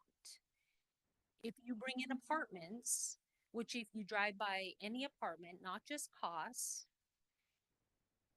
I'm sorry, but they're not invested in that neighborhood. That's not their dream. No one goes, oh, I can't wait to, do this. It's for some people. It's just not for me. And it's obviously not for people who have made Red Smith neighborhood their home. So you feel apartment dwellers don't choose that life for a permanent life? You feel they're not as involved in their community when they live in an apartment? I feel like they definitely are. And I'm just saying, does every neighborhood in Green Bay need to have homes, duplexes, and apartments? Or can there be,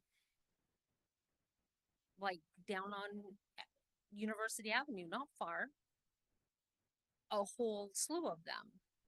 That's great, if that's what you want.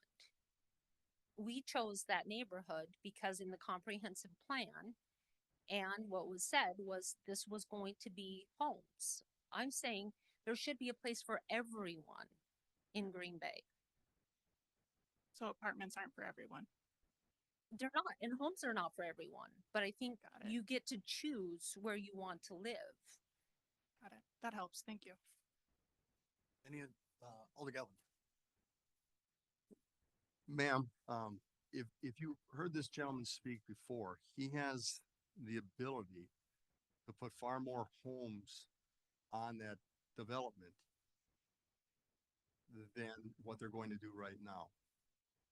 So even if you took out the apartments, a lot of your, you were talking about the escarpment, the bugs, protected property, all that stuff, that would still all be covered with homes. So what the apartments, I mean, is it more you don't want the apartments there, or you want to protect this property and reduce the amount of homes by even more?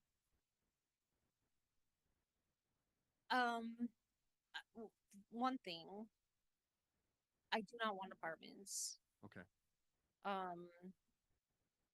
And second, I don't think that I don't think they're doing it they're being nice. I think that they physically cannot put houses there because of the natural springs that are there, and the way that it's geologically set up is that it's impossible without creating a large disturbance to, and being cost effective. Because it takes a lot of money once you start getting into the natural springs that are there. What are they gonna do? So it's better to not dig into the natural springs than try to figure out what to do with them. So I don't think that they're doing it out of the goodness of their hearts, not building more homes. I think that they physically cannot build more homes. All right, thank you.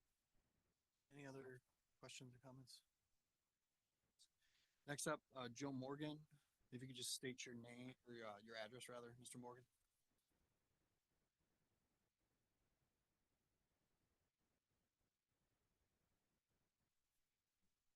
Joe Morgan, 2995 North Nicolay Drive. I'm president of Nicolay Drive Neighborhood Association. And our concern with this project is you're probably going to put another 400 cars a day on Nicolay Drive. How will the city handle that? If you're on East Shore Drive now and you're coming home from work, you can't get on the road. When you go past the university, you can't get on the road. Do you have, or will you have a plan to manage this? Because it's going to increase the traffic considerably. So, Thank you, sir. Any questions from council? Thanks for your testimony. Next is Ben Hintz, 2991 Sussex Road.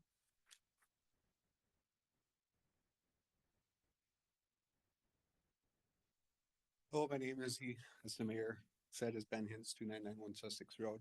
I wanted to speak on what has already been mentioned a few times with the comprehensive plan for the development. It's been mentioned, obviously, that we're not following that comprehensive plan. There is a state statute that says we have to follow this plan. It is state statute 66.1001. It's section 3, item K. And within that, this also doesn't just affect the apartments. This is also the narrowing of the lots. And I can explain that as well. With the narrowing of lot widths, we're not following our 2022 smart growth plan. And this is also a form of spot zoning.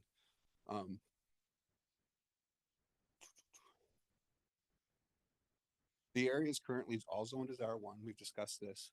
There's a spot in the comprehensive plan also for commercial. The apartments proposed would be R3. This would be a violation of our comprehensive plan, which again is R1. The proposed R1 60-foot and proposed R1 70-foot in the packets that have been provided, note, which hasn't been really brought up, that these square foot lots, the square footage for these lots should be 6,000 square feet and 7,000 square feet. Currently, in the Green Bay municipal codes, the minimum square footage for R1 is 7,500 square feet.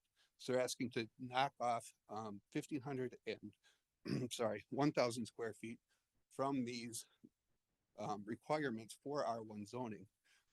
There is a spot for this. This is R2. R2 would again require a different zoning plan, not a request in a variance. This also falls outside of our comprehensive plan. As I also mentioned, has to be followed under state code or state statutes. So we shouldn't really even be discussing this because we're going to be violating our state statutes if we do pass this. My wife also wanted me to discuss a couple of things. Has there been a study, a study on the housing? I know a gentleman last week at the planning and development meeting did bring up, and I'm hoping he brings up again, how many apartments are open in our local area. Has there truly been a study on that? Because he did have a lot of open apartments that he was able to find very locally, just calling around. So my wife wanted to say, has there truly been a study on that exact local area? I know the lady from the Realtor Association brought up a number of things with this housing study and everything. She does have a bias. She's a realtor. She wants to sell houses. She wants more houses on lots. So there is something to that as well. Everybody in here has an interest. And that's all I wanted to address. I mean, this R1, they're also kind of working an end around, get R2 in without calling it that. It's going to be a form of spot zoning that should be addressed, that this really is in violation of some of the state statutes that should be really looked at and considered before anybody would vote yes on this. Thanks for your testimony, sir. Any questions? Thank you. Next up is Marcus Rue, 3478, Fagerville Way.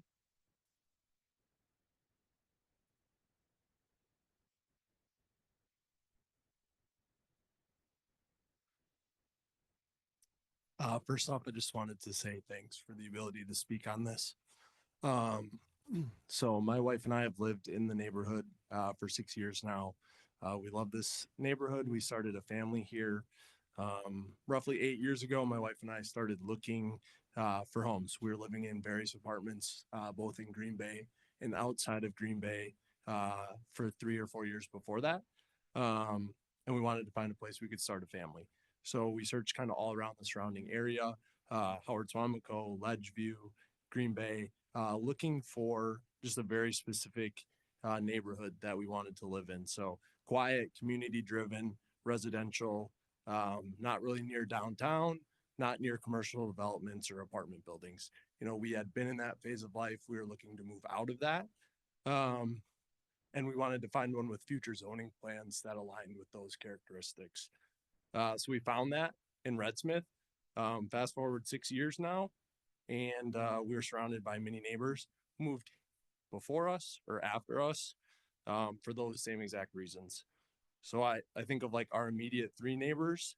All of us have young kids, all moved from various parts of Green Bay because of impacts that I think are being proposed today. So one family moved from more downtown area. They wanted their kids away from, you know, small lots, heavy traffic, commercial developments. And then the other 2 moved into this area from homes and areas with rentals and apartments due to kind of increased traffic, noise, consistently changing neighbors, things like that. So I guess my question is, do we truly need apartments? On Friday, March 7th, I called 4 apartment complexes within 2.5 to 5 miles of Red Smith, and there were over 60 apartment vacancies. Add in the Bigelow apartment complex that's going up on East Mason. I believe they're scheduled to open in May, and through completion of that project will be another 202 units of apartments. Again, that's within 5 miles. So I guess that's a lot of apartments that I feel like are already available in our area. And the appeal of the neighborhood and why people moved into it is because it did not have those things. So why are we trying to change it? I guess would be my question. So that's all I have. Thank you. Thanks. Any questions? Yeah, Alder Prophet. I just have a quick one. You mentioned that you had to live in an apartment yourself with your wife. Did you live near single family homes when you were in an apartment? No. So we lived in Crystal Lake apartment complex, which was a massive apartment complex. And then we actually lived on the Lexington one on Huron, so very close to where we live now. But they were big apartment complexes. Okay. And just a quick question. Did you find yourself to be a good neighbor when you were an apartment dweller? Did I find myself? Yeah. Yeah, I did. Okay. Were all my neighbors? No. So Fair.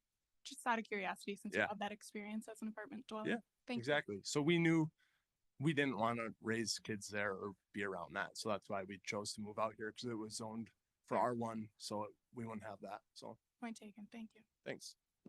Anyone else? All right, thanks, sir. That's exhausted the list of names that I have written down. If anybody has any sheets, feel free to bring them up here. Otherwise, just approach the podium, state your name and address, and you get 3 minutes. Good evening. My name is Jenna Reimer. I'm at 3335 Davies Avenue. And again, like last week, Tuesday, I didn't intend to speak, but I took a bunch of notes. I wanted to just kind of piggyback. My neighbor Marcus just spoke about a couple of things, and I wanted to just kind of share some stuff. First, lots of questions about experiences in apartments. I've lived in an apartment, a large complex. I've also lived in duplex, densely duplex populated area. I've been a landlord also in a duplex populated area. One of the things that I guess I think about from a long-term perspective is people who come into an apartment, sometimes that's not by choice, right? I think that's what you've been getting at, right? You're looking at this as all of us are here, we live in single family homes, but all of us have worked to be here too, right? So we've all had our experiences and our journeys to get to where we are. We chose this area for a reason. I don't think it's a bad thing or something that is worth villainizing us over for wanting to be in a single family home area. So I just want to say that on behalf of everybody.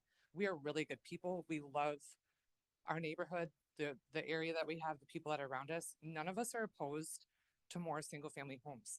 It makes our neighborhood more lively, brings more kids. I have 4 kids myself. Jen's kids and our kids play together all the time.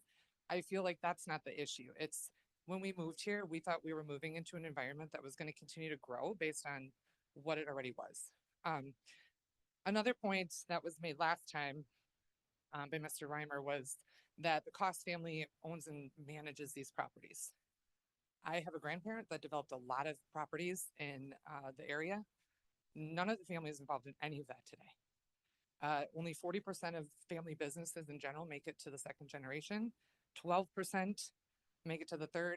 3 will go beyond the 4th, and that's from the Cornell School of Business. So that's an issue for me too. When we moved into our home that's over 30 years old, we breathe new life into it. We update it. We do things to make it better. I feel like, I know we updated and improved our property. I feel like we improved the neighborhood, the community, our neighbors' property values by caring and investing in that. Eventually, there may very likely come a time where the apartment property portion is not owned by the people who cared and developed it to begin with. And what does that do to the surrounding area? What does that do to the property values as well? I want to just kind of make a note to the open space, and we're doing this and that. Well, it's because it's wetlands. You have to. Like, a lot of it is not developable. So I feel like we've been talking a lot about acreage and capacity and all these things. If you look at, I literally printed this out today and I counted how many lots we have in our neighborhood. We have 786 units right now. We want to add another 400 more. We're going to put 10% of that as apartments on the actual space of the land, but that's 40% of the additional units and 10% of the lands. That is densely populated. It is not the same as the rest of the neighborhood. Ma'am, your 3 minutes. Okay, one other comment. The intersection of East Shore Drive and Nicolay definitely needs to be a roundabout. Someone is going to get seriously hurt there. It is impossible. Vision is terrible. Please, can we look into that? And also just one thing, everyone here, the realtors, the developers, the city even, you all have a positive thing to gain by this going through. Tax basis, revenue, houses to sell, whatever it is. The neighbors here talking about this though, this is our day to day. It doesn't lower our taxes to have more people here paying taxes. And we're the ones that have to deal with the day to day of the increased traffic and the water flow issues and all of those types of things, property value concerns like that. So we have everything kind of to concede where everyone else here has something to gain. And I want you guys to think about that when you're considering this, because I think there are probably more ways to meet in the middle on this. In my opinion, I don't think it should have apartments. And so that would be my consideration, my ask of all of you tonight. Thank you. Any questions? All right, thank you. Anyone else? Come on up. Hi, my name is Kent Bond. I'm at 3505 Edinburgh Road, Green Bay, Wisconsin. Appreciate the time with you today. So I grew up in Green Bay. I now live in the Red Smith neighborhood. I've lived in apartments all the way until 2 years ago. Just like a lot of my other peers that have discussed here today, the reason why we went to this neighborhood is because of the fact that it is single family homes. Overall, I do support this development. I think it's great that there's more housing. I think there's a shortage that needs to be addressed. But I support the R1 side of that. And I have some serious concerns about the rezoning and our infrastructure plans that go along with that. So to start off, I want to read you a quote from Warren Buffett. It takes 20 years to build a reputation and 5 minutes to ruin it. If you think about that, you'll do things differently. For over 20 years, this master plan has been in place. The Red Smith property has been clear. This is R1 housing. Families bought their homes and built their lives here based on this master plan, trusting that the integrity of this neighborhood would be preserved. But now is a proposal to change that. We want to introduce apartments and commercial spaces, which will fundamentally change our community. Changes to that master plan should only be made if there's a critical need to do that, which there is not. This is not just about new buildings, though. It is about broken promises as well. It's a slow erosion of trust between us as the people who have elected you to represent us. What is the purpose of zoning ordinances and master plans if they are ignored? 75-foot lots are the minimum requirement. Why have a minimum if we don't enforce that? Why do we need 60 and 70-foot lots? Setbacks are meant to be 6 feet. Why are we allowing 5? The impervious space maximum limit is 50%, yet there's numerous properties on here that are greater than that. What is the reason for that? We already have issues with the impervious space and also with the wetland concerns. So let's talk about our environmental impact as well, which has been mentioned numerous times. So increasing the impervious spaces beyond just breaking a rule actually creates us real problems. More concrete means less natural drainage, and that in turn leads to flooding. Our stormwater system's already drained. You all have probably seen some of the videos that have been sent, right? I do believe that Mr. Reimer here actually I wrote down, he said, I can't solve this issue, right? So this is an issue that needs to be addressed. Where does that excess water go? It goes into our neighborhood. It goes into our houses. It goes into our basements. It goes into our streets. And when we think about this beyond zoning, where is the intentional planning when it comes to infrastructure? Do we need a roundabout at Sussex and Scottwood? Your 3 minutes, sir. All of this is about thinking about all of the infrastructure pieces that we need as far as roadways, fire and rescue, and also about the fact that we've put our familial stake and our financial stake into this neighborhood. So we're asking for fairness and accountability. So I'll end with this.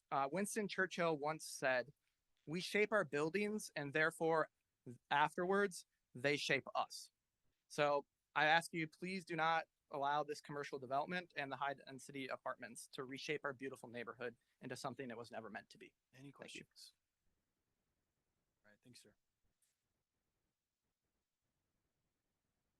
Come on up. Feel free to kind of form a line if you'd like.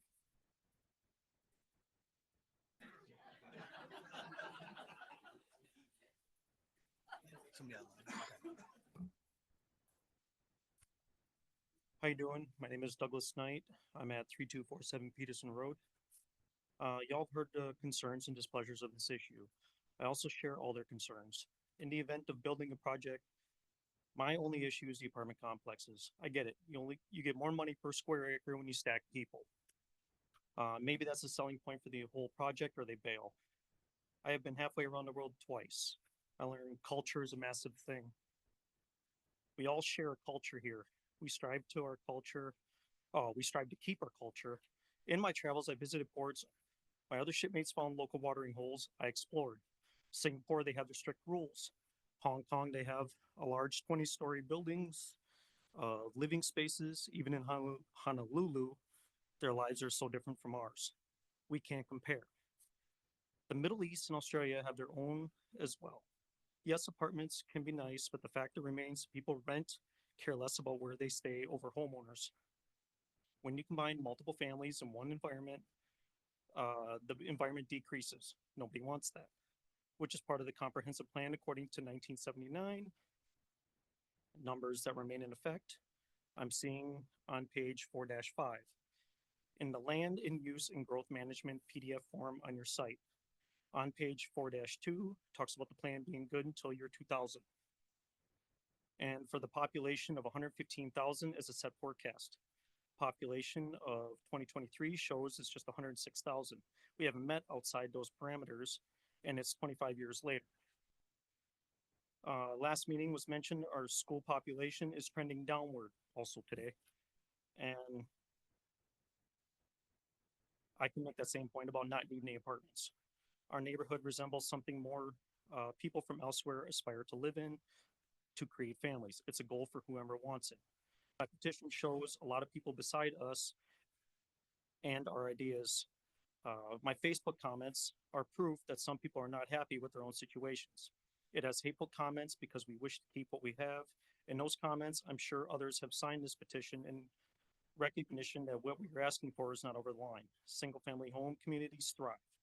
If you pack people, others will spread further away and get away from it all. That'll always remain the dream. The ones who seek it will always will. That will decrease other areas and lifestyles packed people have gained by accessing for favor of our city. We know what we have here and understand the importance of it. I lived in Green Bay my whole life, minus my 4 years. I aspired to come back to work and thrive in the dream where it is possible. Don't make it not possible. There are so many examples all over the country. Nationwide, we are known as a city who sticks together when it comes to football teams, where we are crazy proud. We live we live the life other cities wish they had. Let's not become the rest of the growing cities nationwide. We can have our own style. Let's work on that together. Right on the dot, 3 minutes. Thank you, sir. Any questions? Alder Morgan. You good? Mr. Knight, you sent us, or I received at least a long list of names in that. Yes. Was that an online petition? I didn't see signatures actually. Is it Right, something it that was an done online petition. And how many people were on there? I couldn't count. Currently, I just checked it before walking up. It's about 330. And I only sent you 329 this morning, so one has entered since my noon lunch hour. And is this all residents in the Red Smith area? On that or- list, you'll find zip codes. Those zip codes, a lot of them will pertain to our neighborhood, which is the good majority of them. If I remember right, it's close to probably like 75%. There are other zip codes that share our ideas and values. Thank you. Yes. So any other questions? All right, thanks, sir. All right, I got to do dinner. Come on up.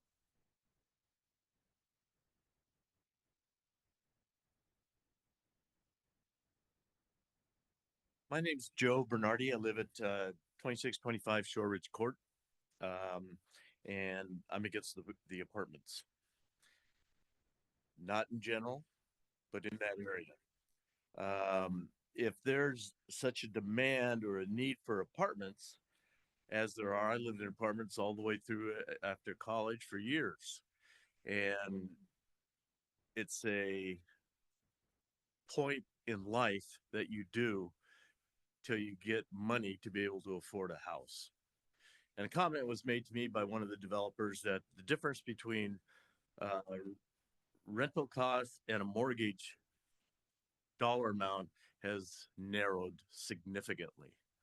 And he said, so what's the difference? Well, the difference is if you buy a house, you have to come up $60,000 down as a down payment.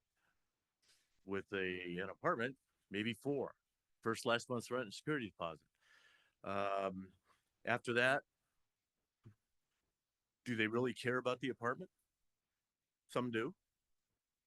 A lot don't. I've been in areas, apartments where the cops are called and my neighbors, because that's the way it is.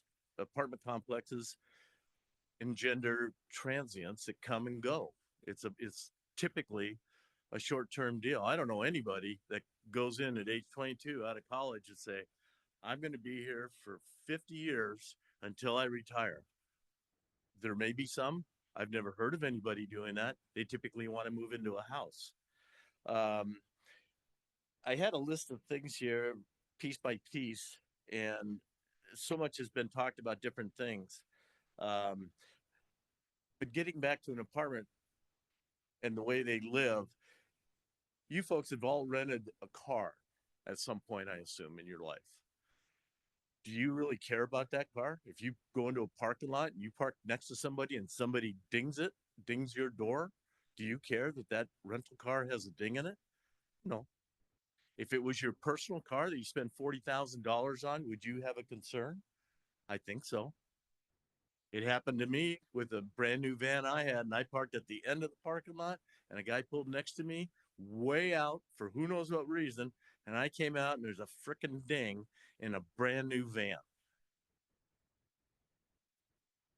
I mean, how many people you've seen on TV with all these shows where they go into these apartments, there's holes in the walls and that kind of stuff, you know? That doesn't mean everybody does that, but there's probably a pretty good significant amount of people that do.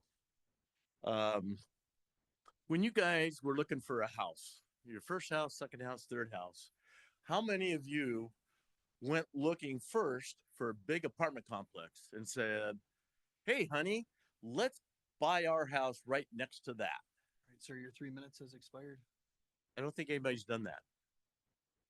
Thank you. I don't think it happens. Thank One more thing, if I may. Yeah, real quick here, sir. The population of Green Bay has gone down since 2020 census. 2020 is 107,395, 2022, 105,744, 2025, 104,726. How much of that is homes? How much is that apartments? I don't know, but the population has gone down. The rental availability will probably go up. Thank you. Any other questions? All right, thanks, sir.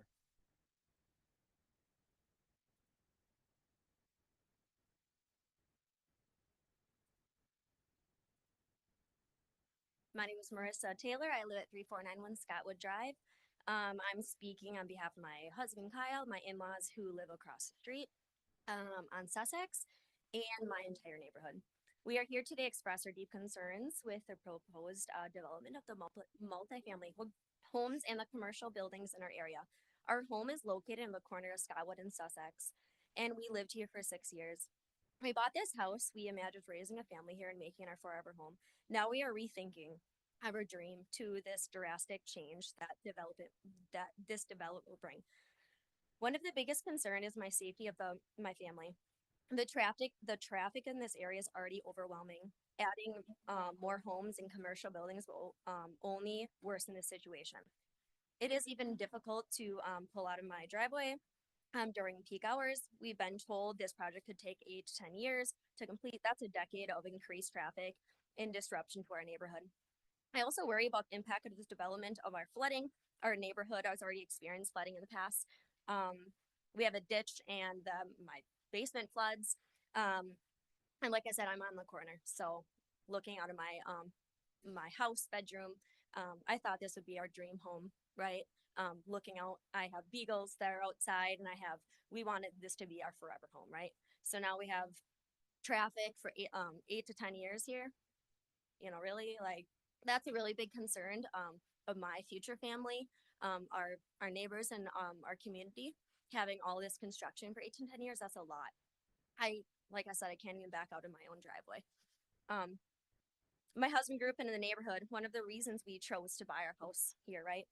In a quiet community, away from the commercial areas and the apartment complexes. We wanted a safe and peaceful environment to raise our future family and not interrupted by a large scale development.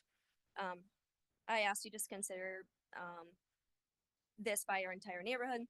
We want to feel safe and secure in our place, and we don't want to see our community change in a way that jeopardizes our safety and well-being and the character of the area. Thank you for listening. Sorry, I'm not a good Any speaker. questions? Thanks for your Thank you. testimony.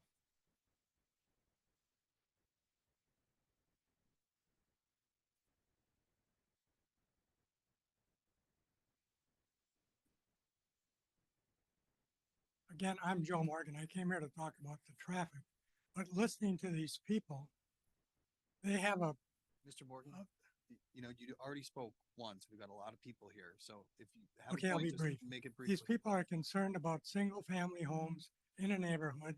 They're concerned about the apartments.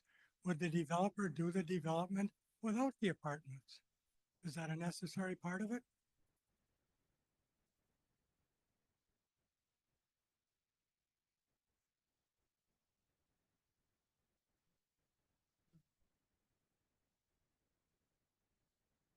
Mr. Mayor, I think I fell through the cracks. I did do the online the submission yesterday, and I got the confirmation. I even got the right date, so just want to let you know that. But thank you for allowing me to speak here today. My name is Gary Pfeiffer. I live at 3464 Edinburgh Road, and I've lived in the Red Smith neighborhood for 26 years. I'm also a 28-year veteran of the Green Bay Police Department and have retired since 2020. Back in 1999, my wife and I were looking for somewhere to build our home. We picked this neighborhood because it was actually in part of the patrol area that I worked in at the time. It was quiet. which I love because of driving in traffic all day on patrol. Had very few, if any, police calls for service there, and also had the knowledge that eventually a future K through 8 school was going to be built. So it seemed like the perfect neighborhood to build a home. But most importantly, I was told when I actually visited the city's planning department at that time that this area was zoned R1 without multifamily apartment complexes. When the city's residency requirement for city employees was rescinded several years later, my family decided to stay. We didn't move to Denmark, De Pere, Howard, Swamico, Bellevue, or Pulaski like so many of my coworkers did. We stayed. We stayed because we loved the neighborhood and the understanding that the city of Green Bay would stay true to their future plans for this area. A few years ago, a few duplexes were proposed by the builder who was currently developing Paula Street, which is actually the block to the south of me. The duplex proposal was eventually abandoned, but did this prevent this developer from moving forward with single family homes? No, it did not. Actually, half the street's almost completed now with homes. Other developers over the last 30 years have had no problem following the city's comprehensive plan and sticking with the R1 residential in this neighborhood. And obviously have built hundreds of homes there. As this community has grown over the years, its residents have asked the city for city park items nearby, such as tennis courts, baseball diamonds, splash pad, etc. But in the 26 years I've lived in this area, I've never once heard anyone say, gee, you know what? You know what this area could really use and in dire need of is some apartment buildings. Please note the sarcasm in that last statement. I'm not against apartments per se. I lived in apartments for 16 years in my bachelor days, but the right project in the right location. Residents of the Red Smith community have invested hundreds of thousands of dollars of their future in this area under the premise that it would remain low density. Changing that would essentially amount to a bait and switch, with the current residents feeling deceived by the city. Is this the message the city of Green Bay wants to give people looking for a community to build in? You'd say, yes, it's zone R1 today, but tomorrow, who knows, right? Sarcastic again. Sir, I'm asking. Have expired? Yes, sir. I am asking the ladies and gentlemen of the city council to stay true to the original vision for this area and keep it R1. Thank you.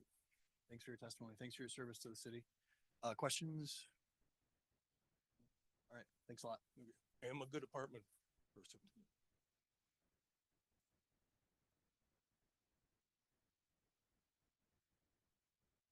Hi, my name is Jennifer Strohmeyer. I live at Durham and Davies in the neighborhood. I emailed all of the council members.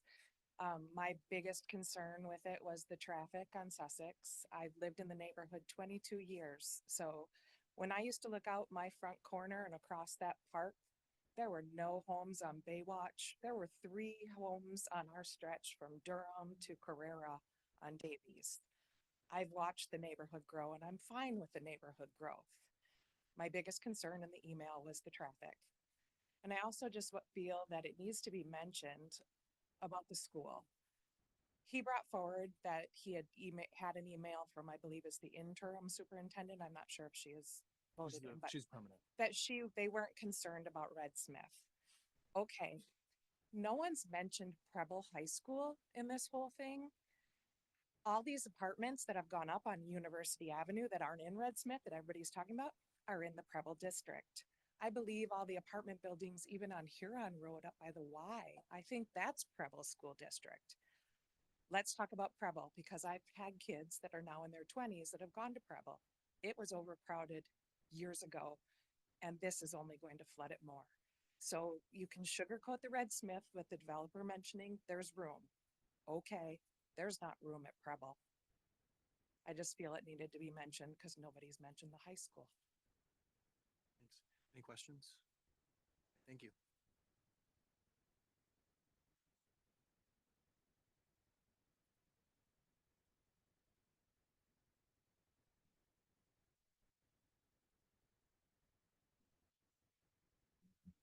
Good evening. My name is Troy Greetings. I'm from 2760 Sussex Road. I'd like to thank everybody here tonight that let everybody speak and the neighbors that spoke. My biggest concern for this situation is water. I agree with everybody else, but I've lived in my house for 15 years. The very first winter that I lived here, 95% of my neighbor's backyard was flooded. 85% of mine was flooded. Torrential rains, I've had my basement flooded 3 times. The city, I did get the city to, my lot has a manhole with a 12-inch pipe connection to the city storm sewer. The builder of my house did that because he knew there'd be problems. There were times in the wintertime when I bought this house, the driveway apron had a gouge and I couldn't figure out why. It's because we had flowing water between the 2 houses at 20 below zero, and the city was coming out every day with a grader to try to break the ice away. At one time, I had 20 inches of frozen ice at the base of the apron of my driveway that we had to bust up and use a plow truck to get rid of. I don't know about the surveys that they've done of the retention ponds and that, but I would like to know what they're going to do about controlling all of that water. There is a ton of water that comes off of that ledge that I don't know if they're taking in account that that much water comes off of there. But it's, like I said, the water is definitely a problem. We still have a problem between my house and my neighbor Grant's at times this winter, that you can't keep the sidewalk from icing up because the water's flowing. And that is my concern, because the retention pond is going to be in my backyard. Thank you. Thank you.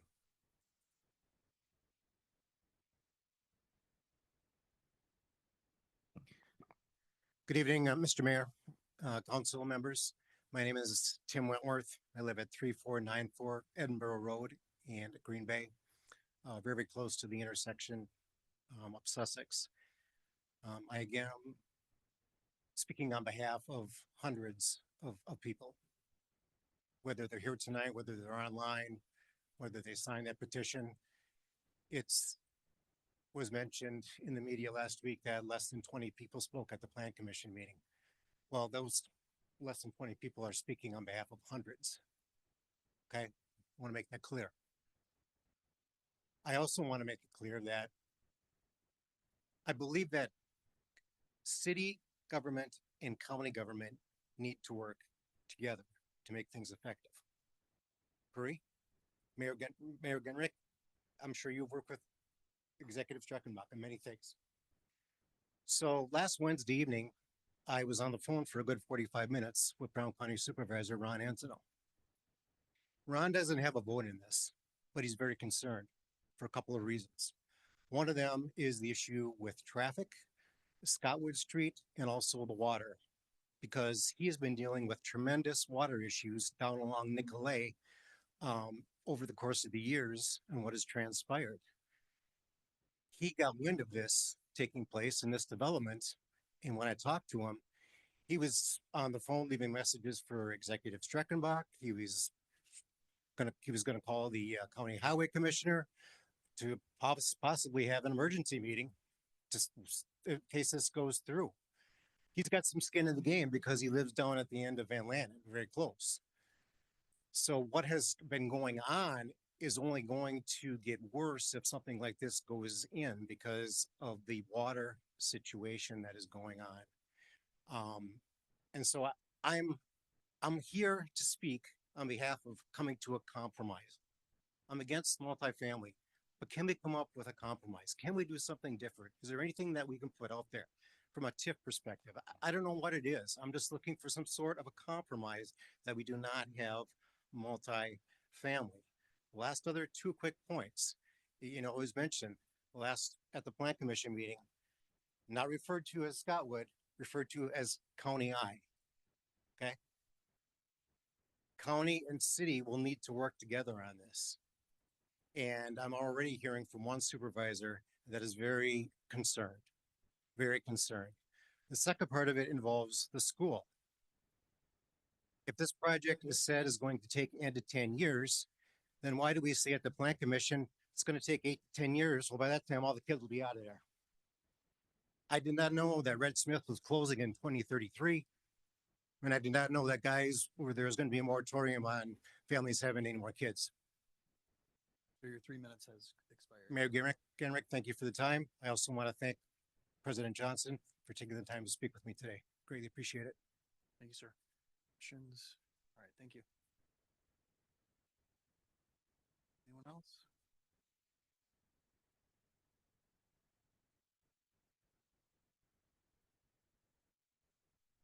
Hello, Scott DeBaker, 35.6 Glen Abbey.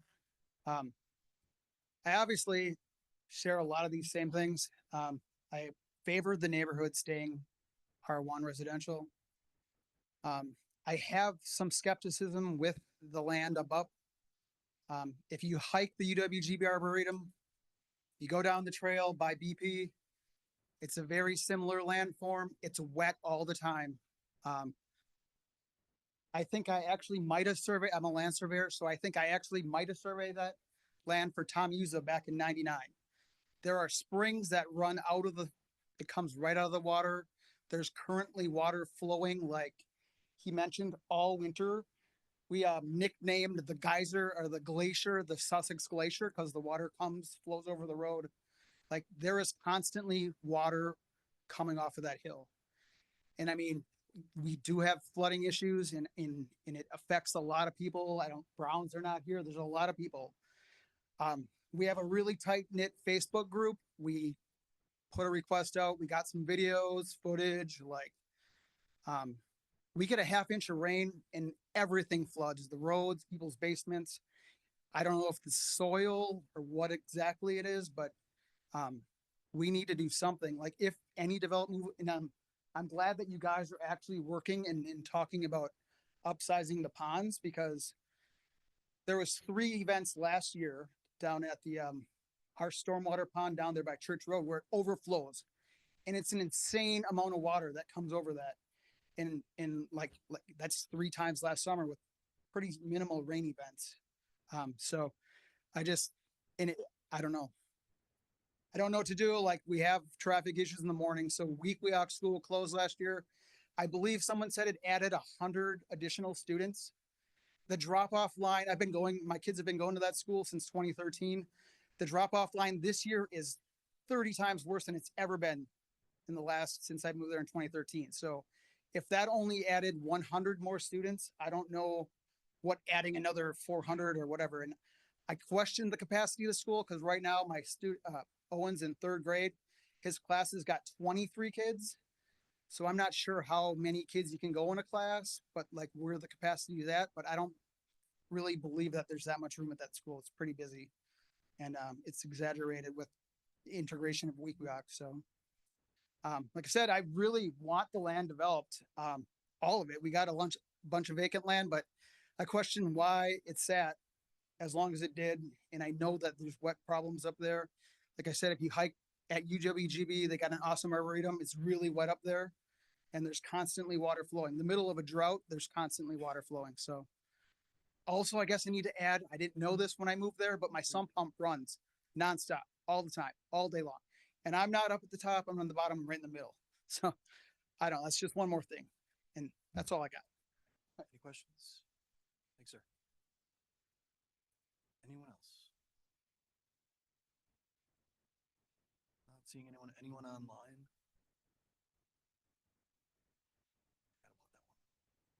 Do we have somebody online who'd like to speak? Yes, can you hear me? Yeah, just go ahead and state your name and address for us. Awesome. My name is Nate Jasperson. I'm at 3345 Davies Avenue. I am against the multifamily development, and I'm also against the variances, shrinking lot sizes, frontages, and setbacks. If you look at all the houses that are blocked off between Church to the north, Scottwood, Sussex, and Durham, you're looking at approximately 343 houses, 686 vehicles, 2 vehicles per house. I think is pretty reasonable. But all those houses have 5 points of entry and exit that they can choose from. Paula and Peterson, Davies where I live, 2 points on Sussex, and Durham as well. This development with 218 homes, 9 duplexes, and 160 apartments, you could be looking at almost this exact same amount of vehicles being utilized and only 2 points of entry, north and south end of Sussex only. My real concern has to do with the safety around the school. There are 98 lots, and looking at the map right now, the largest property set aside for multifamily, everything is exiting and entering right at the school, north on Baywatch and just south of Fagerville. That is an incredible amount of vehicles that are going to be going through and operating through there. You go through and at any point during the summer, it is a very busy playground at all points, during the week. There are a lot of kids that are going through and congregating in that area, and you're going to be going through and adding an overwhelming amount of cars all in that one stretch. I know the road is a little bit wider than some of the others, but you go through and you put parent-teacher conferences and other events where people are parking on the side of the road. That road narrows up quite a bit, and I'm just concerned for the safety of the students, safety of the teachers that are volunteering right now to go through and watch out for cars and anything like that, drop off and pick up. I'm concerned about that. At the planning commission meeting, also there was talk about going through, like when you have a new development going up against an existing neighborhood, is to try to go through and maintain the appearance and the continuity and the feel of the existing neighborhood. Spending time going through and looking at the lots on the plot map, that same block of homes, the overwhelming majority of those homes and everything like that all have 80-foot frontages. There's a lot of them that are at 90-foot frontages and even up to 100 feet of frontage. This new development going down to 60 feet, I'm not really sure what kind of houses you can put on that. I know the developer sat there and said that there was the average number of lots per acre was pretty reasonable. That middle part of the development at the end of those cul-de-sacs are some very, very large, skinny lots, which I'm sure is kind of dropping that average down to make it seem a little bit more favorable. But a lot of those smaller units, I'm not sure what kind of cookie cutter houses you're going to be going through and putting on those things. And I don't feel it's going to fit in with the feel and appearance of the neighborhood that we currently have right now. Your 3 minutes have expired, sir. I appreciate it. Thank you for your time. Okay, thanks for your testimony. Anyone else online who'd like to speak?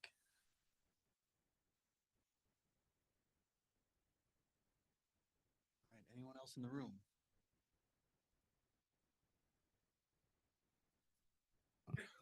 Steve Beater, representing the developer again. Everybody keeps referring to the comprehensive plan. I just want to make one more point with the comprehensive plan. Number one, we're required to follow the comprehensive plan. The comprehensive plans calls for low density residential here, which is 4 to 8 units per acre. Right in your comprehensive plan that you all approved. Recommendation number 2, neighborhood diversity. Land developers will be encouraged and required to provide some diversity housing types and densities within every neighborhood. Some low density, medium density housing, meaning the locations should not be just for single family housing on quarter acre lots, but rather some townhouses, duplex, and apartments. We're required to follow this piece of code that you all approved and asked us to follow. That's what we're doing. Our density in this development is lower than what we could do. And we like the project that we have. Our multifamily project that we have in here, again, is located a quarter mile from any of the nearest houses that are already there. So we've done our part to try and make this as acceptable to the neighborhood as we can. Thank you for your time. Any questions? Alder Grant? Sorry, I have a question. When you refer to 4 to 8 units per acre, is that out of the total 168 acres or the developable acreage? No. We've reduced that down to our developable acreage, yes. Okay, what is that total I acreage? believe our developable acreage is 107.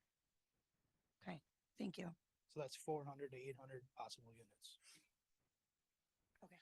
Thank you. Alder Johnson, I think, has a question. Yeah, thank you. Couple questions related to funding. So when you do a development like this,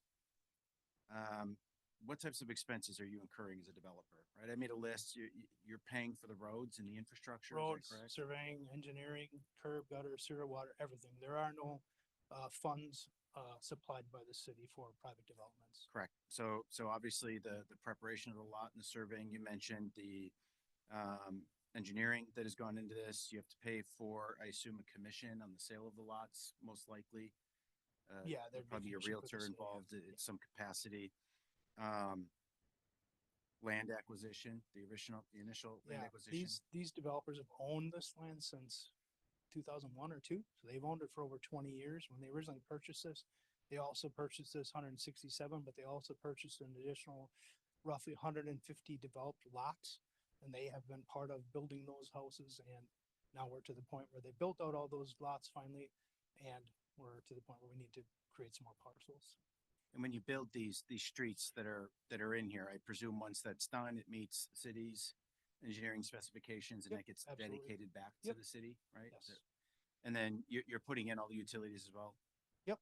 Do you have a sense, and I'm putting you on the spot here, but when you look at one of these roads, do you have a sense of how much it costs? per- $900 a foot Okay. plus engineering. You came out with 4A, you could even say lineal foot, so. I do this every day. Okay. Have you done any calculations on what the total cost is going to be to install the roads as designed here? I haven't. Okay. No, we haven't run any numbers. Okay, thank you. Any other questions? Alder Morgan? Do you have the date that comprehensive plan was approved? I would defer to David Buck, maybe. I don't know the date of the comprehensive plan. Just an approximate, I think would be fine. I don't know the exact date, but it was 2022? drafted in 2003 or 2003. Just a point, other than four of us, we weren't on council before April of Brad's saying 2022, 2022, so fairly new. and No, several of the new ones never approved it. just to be clear, 2003 is when Yep. the existing plan was adopted, so maybe Alder Weary was here. Maybe. Right. Any other questions for, yeah, Alder Presley? With the retention ponds, I mean, we've talked a lot about worries of the flooding. Is that, I mean, just broadly, is that likely to help or hurt the flooding issue? Well, a couple things about the stormwater. I met with Steve, your engineer, on a couple occasions. We talked about the stormwater. I've been on site. We walked the site, done many things to discuss the stormwater that's going on, the issues you have right now. Typically, when we do a development, we are not required to manage off-site water. In other words, creeks and drainage ways that run through the property, typically we're not required to take that additional water and treat it. It's called pass-through water. Typically, it just pass through the site, keep on going on its way. In our meetings with the city, we know that there's issues. We've talked to the city to create some sort of a partnership to figure out a way to manage that water better. So when we do our pond, we're gonna manage our streets, our driveways, our curb, gutter, rooftops. That all has to go into our stormwater management feature. In addition to that, we're gonna probably look at taking the additional water that's causing some of these problems and routing it into our pond, which typically we don't have to do. But we've talked to the city and said, hey, how can we make the situation better? Well, we can enlarge our ponds, make them handle some of that additional water that's coming off that upper part of the escarpment and slow it down is what we would do. We can't allow any more stormwater to leave our site in a developed condition than it can in a post-development condition or pre-development condition. So in other words, the way it is right now, we can't let any more water leave the site than what it does when we're done building it. But in this case, the developers, we've talked to the city, we're willing to help and try and figure out a way to make the land available to enlarge the ponds or do something to slow that down, make it better. So in other words, in the worst case, it will be the same as it is without that development. In the best case, it will be better in terms of flooding. Correct. Thank you. Any other questions? Thank you. Thank you. Anyone else? It doesn't look like anyone else would like to speak. Entertain a motion. Motion to close the floor made by Alder DeLee, seconded by Alder Eck. All in favor will say aye. Opposed, nay. The ayes have it, and the floor is closed. We are on item 03, and that was pulled by Alder Graham. Thank you.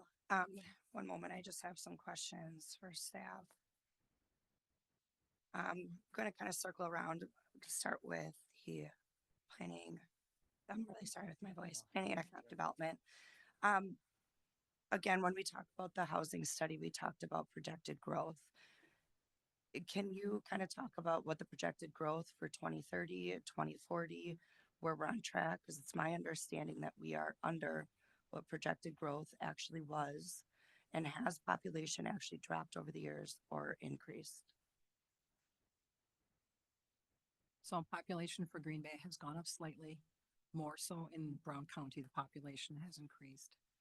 We have our housing gaps that were listed in, this housing study was done in 20.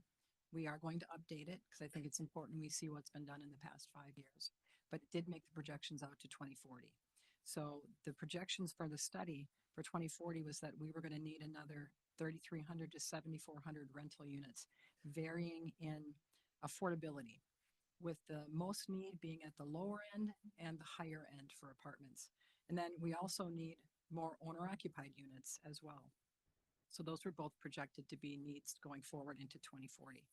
An increase in basically all rental units and all housing units. Okay, so again, though, those numbers were based off of what type of growth, population wise? I think just what the population was at the time that we did the study in 20. Isn't there a percentage though of estimated growth that we're expecting to see with those numbers? I'm sorry, I have to look that up in here. Okay, not a problem. I can come back to that. Speaking of growth, can you give us any information on business growth, job growth in the area? I think the study first, talked about Green Bay actually increasing economically, doing a good job in job creation and whatnot, but I don't think they got into too much business. Okay. In the housing study. When you talk about amending the growth plan, is that, in what way do you want to amend it? Is that due to the numbers not necessarily matching up to where we're at, or updating as far as the developments we've seen come before us? The housing study you're talking about, Yes. updating the housing study. I think it's just important to see how not only Green Bay, but the surrounding areas have increased in our housing stock. I know we've done some increases, but we're not at the point that we need to be yet. You can tell that by just our discussions. We've talked with the realtors, the home builders, our nonprofits, our developers, who are all telling us that their vacancy rates are at a point where they need to build more housing. I think you'd mentioned there were 300 units you had online. I mean, we've got over, I think, 34,000 rental units. So that's not a whole lot of rental unit availability, which you can tell when basically the landlords have the ability to raise those rents and keep those rents high. When there's more units, then it becomes more of a renter market where they have the rents come down a little bit and there's more capacity. Okay. And I apologize for putting you on the spot, but in the last year, as a council, do you know how many units we've approved with developments? I know we did the luxury apartments, which were over 300. We just did the first reading on East Mason, which are over 100, so that's about 500 units we just did in the last few months. Do you know what we did within the last year? Yeah, we'll look it up. We just did a presentation, I think, where we had that count. So we'll look that up for you. Okay. 'Cause I was- We've had a number of units come online. Yep, I was just kind of curious, like last year, 2 years. I know we just did Bay City Lofts, the ones on here on Kosmowski's. So I just wanted to see where we were keeping on track with that. Now I'm only familiar with one subdivision that's really come forward, and that was Garrett Bader's in Melinda's district. Other than that, I mean, how many subdivisions have we had come forward in the last year or two?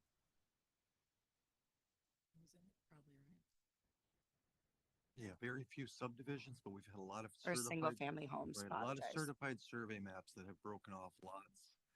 Those are gonna be 4 or 5 at a time. Plat of survey is gonna be, as many as you need. So we haven't had a lot of plats. But we've had at least half a dozen to a dozen certified survey maps every year. They're generally in infill areas, so you don't see them as large. Might be a 5-acre site or a 10-acre site and just do small land divisions. I can't tell you the exact number. Again, I don't have this information just sitting here in front of me, but probably about a half a dozen to a dozen a year. So as far as large scale plats, we have not received in a lot of years, a large scale plat in the city of Green Bay. We Okay, don't so have a lot do you of have any estimate of single or two-family dwellings that we've seen come forward or be built in the last year? Not off the top of my head. Okay. Speaker spoke about, Director Bungart, sorry, switching to you, violation of state statutes. Can you kind of elaborate on that? Sure. So state statutes do provide that cities are supposed to be consistent. Zoning changes and the like have to be consistent. Hold on, I'm trying to pull it up right now. It lists certain zoning ordinances, various types. that need to be consistent, with the comp plan. So that's correct. Okay. Um, to kind of, I apologize, switch back to, um, sorry, Mr. Buck and Rainier Wig. When a speaker, or sorry, when the developers spoke about the comprehensive plan, stating that we would have mixed use, is that realistically throughout the city? Or what are the requirements when it's talking about having single, two-family and apartments? Let's say a developer's coming forward with 3 acres and they can't fit all 3 uses on that property. Is that definition truly what we mean by as a city as a whole? Well, I guess I can comment in the comprehensive plan, and I mean, this is the comprehensive plan. It's a large document, right? It is updated every year, so don't think that at 2003, that's nobody's touched it since then. It gets updated. But I guess what I wanted to point out in the comprehensive plan, there's probably, I don't know how many goals, maybe 100 goals. There are 3 goals specifically dedicated to mix of housing types in the city of Green Bay. There are 6 objectives and 7 action items to do so. I'm not going to read all of them, but they're in the smart growth section, they're in the land use planning section, the housing diversity and design section. But the one that I think the developer had mentioned was the district plans, and District 6 is the district where Red Smith this property is located. And I'll just read some of it. As they had mentioned, land developers will be encouraged and required to provide diversity of housing types and densities within every neighborhood. Talks about the figure, which is the future land use map, shows broad areas of low and medium density housing, meaning those locations should not just be single family housing on quarter-acre lots, but rather include townhomes, duplexes, and apartments. There's objectives under the housing policy. Housing diversity is objective 2. Encourage a broad range of housing types and price levels in order to bring people of diverse ages, races, incomes, and abilities into daily interactions, strengthening personal and civic bonds essential to the community. Recommendation 5, the city should facilitate and encourage construction of a variety of housing types, such as townhouses, row houses, apartments, live-work units, etc., to provide alternatives to only single-family detached housing. And then the last one I'll just throw up here is housing density. Encourage appropriate increases in housing density and establish new or developing neighborhoods, discouraging the over-concentration of high-density dwellings in any specific area. Policy recommendation 4, plan developments and design. Consider the use of cluster housing and plan developments to conserve open space, environmentally sensitive areas or valuable areas in keeping with natural resources plan, and provide an adequate supply of sites for higher density housing in desirable locations to meet current and future demand. So I guess the point that I'm trying to make here, somebody had said we're not following our comprehensive plan. Every zoning action that comes through the city comes through the plan commission, first gets directed at that comprehensive plan. Stress at how important that is. It is an ordinance that is adopted by the city. So when you talk about 4 to 8 units per acre, that's true, but look at the other objective. That's what's on the map. But when you look at the actual recommendations and objectives in the plan, as I had said, in multiple locations, it's going to specifically say mix the types of housing types. And it specifically says it in this district. So it's not an arbitrary thing when staff makes that recommendation. It's coming out of this document. Is it fair to say that's a recommendation of all districts or specifically 6? Correct. It's a recommendation for the city as a whole, but it specifically calls it out in planning district 6.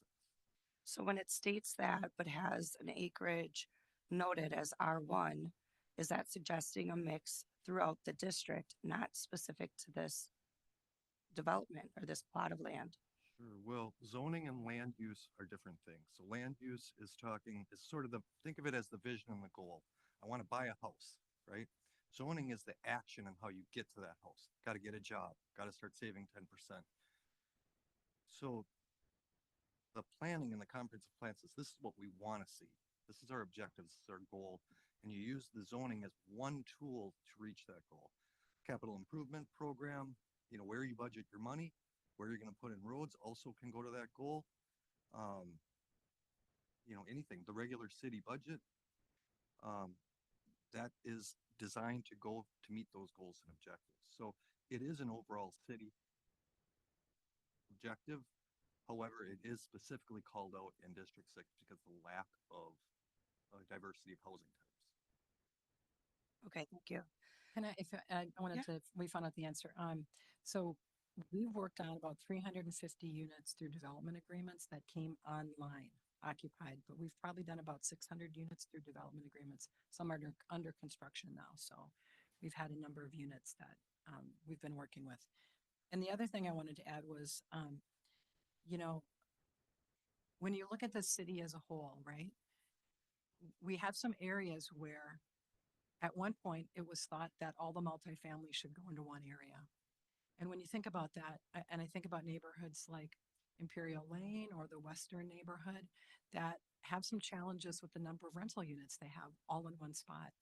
That's one of the reasons why we're trying to diversify this. I think we've learned that that's really not a good way to plan out a city. It's to just put all the multifamily in one area. So we try to put that in every part of our developments. Smaller portion of multifamily, duplexes, singles. We try to mix that up. It's kind of looking at experience. Are amenities offered ever thought about that though? Because if you think of our area, it's an island. Every restaurant, gas station, grocery store is not in walking distance. It's really a unique area.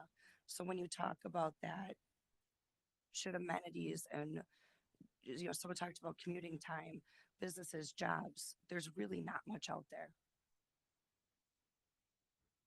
within close proximity to walk, to have a quick drive to work. So when you think about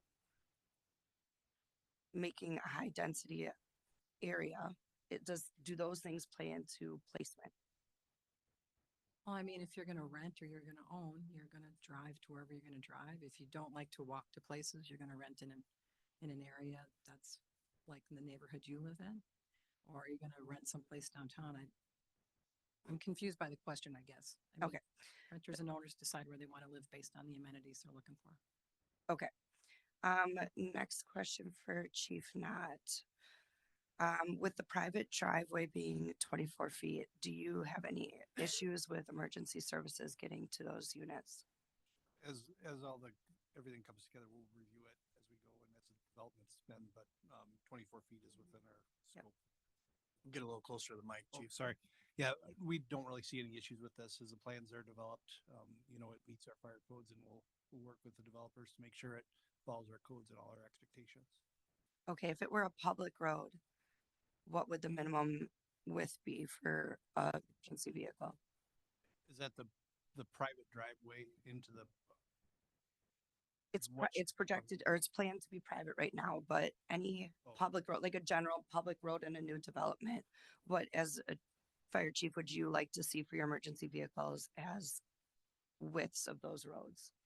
And 24 feet is generally acceptable. What we look at is apparatus positioning and placement. So, you know, again, there's certain things that we look at when developments are being developed. We look to see some narrowing of streets as appropriate in some spots, and we'll certainly look at that and maybe make some recommendations, much like we've done on other projects too, for some widening of areas or narrowing as needed too. Okay, thank you.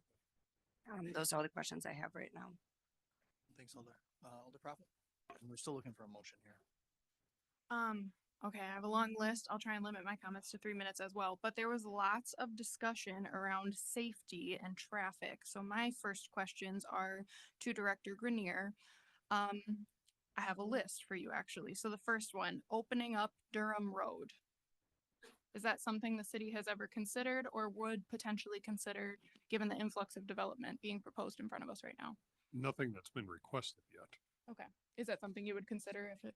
Upon request, sure, we'll take a look at it. Okay. The next one was East Shore Drive and Nicolay Drive roundabout. Is that something that Has been looked at multiple times, would require interaction between ourselves and Brown County because that is flagged as County Trunk A, although it is 100%, at that point, it's 100% under city jurisdiction. It has been our experience with multiple studies that have been performed that it's not a capacity issue.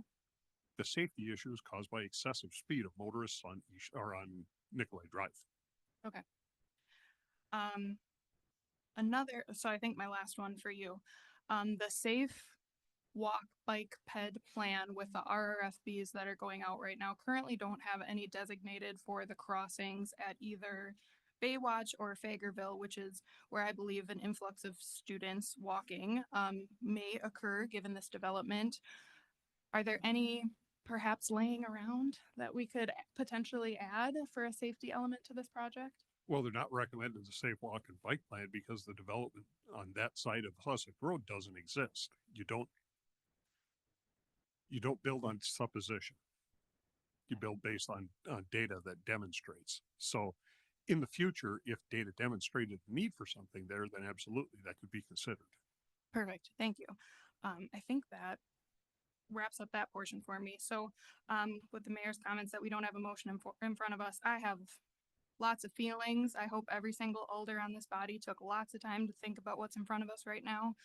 I was very intentional in my comments about being an apartment dweller because I'm glad Director Rainier Weed touched on it.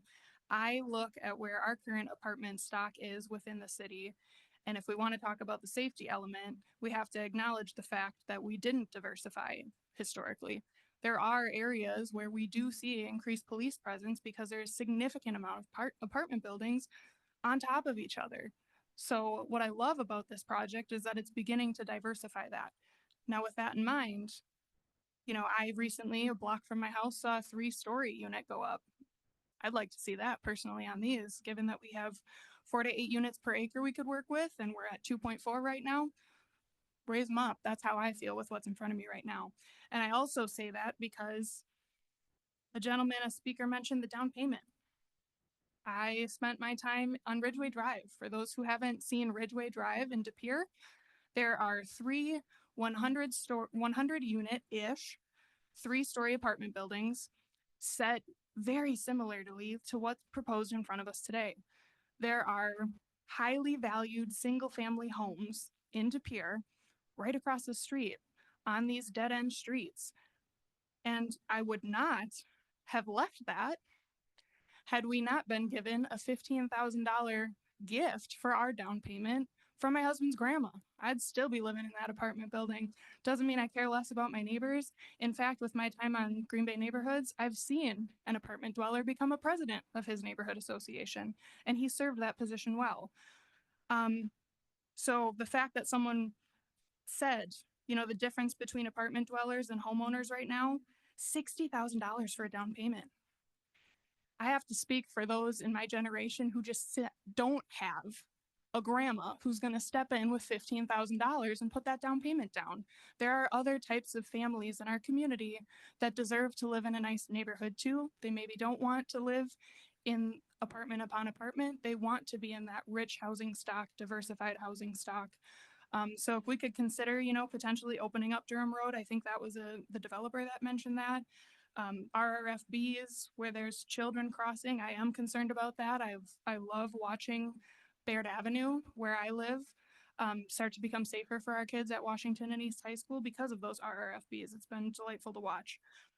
So with that in mind, I'd make a motion to approve what's before us. Thanks, Alder. Is there a second for that motion? Second that. Seconded by Alder Presley. We have Alder Hutchison and Alder Johnson in the queue. So Alder Hutchison on that motion. Okay. Wasn't aware, but I have something to say, I guess. On the other end of, and I guess the major concern expressed today, besides the surface water, and traffic, which are real, is the multifamily, buildings. Having reached an age, my wife and I have discussed selling our home and moving to an apartment. And I think that's going to be a growing number of individuals who may go to these apartments specifically, because it's a nice neighborhood. I believe everyone who said they live in this neighborhood and they like it. I think the neighborhood itself is going to remain intact. There is going to be a lot of traffic, and we're going to have to deal with the traffic on these roads. The county and the city are going to have to deal with this. It's a reality. But I think that these multifamily homes are gonna be typical. I don't know if they are. I think we're gonna see older people who have owned homes be moving into those things. So I guess keep that in mind. So I will vote for this. Alderson. Thank you, Mayor. One of the things I wanted to do is maybe kind of provide some information and sort of just a little bit more transparency into some of the things that we have to contemplate when looking at all of this. And Director Rainier Wig, I appreciate your comments on the housing study. I know that's something the mayor and I have talked about. I was planning to submit a communication. You probably still see that, but I was going to ask for a couple other things in there. So just a heads up on that. I do think, while we had a lot of discussion around that, I want to maybe back up a little bit and really acknowledge what a PUD is, right? And I think part of it is process in recognizing that this is going to require approval at 2 subsequent meetings. So this is meeting number 1. Meeting number 2 is April 15th. And the one question that I have for the city attorney, which I believe I know the answer to, but I just want to verify, if this is adopted this evening, is there an opportunity to offer amendments at the next meeting and have that be the second and final reading? Yes, that's correct. Okay. We've done that. Okay, thank you. So the comp plan has been talked about a lot, and as it was alluded to, it was adopted in 2003. And I felt like there were some whispers that maybe it was worth providing some clarity. It is called the 2022 comp plan, but it wasn't because it was adopted in 2022. It was adopted in 2003 because it was forecasting 20 years into the future. So that is the most recent comp plan that we have. As Mr. Buck said, that it does see regular updates. We are in the process as a city right now of updating that comp plan. I'm not sure where that is.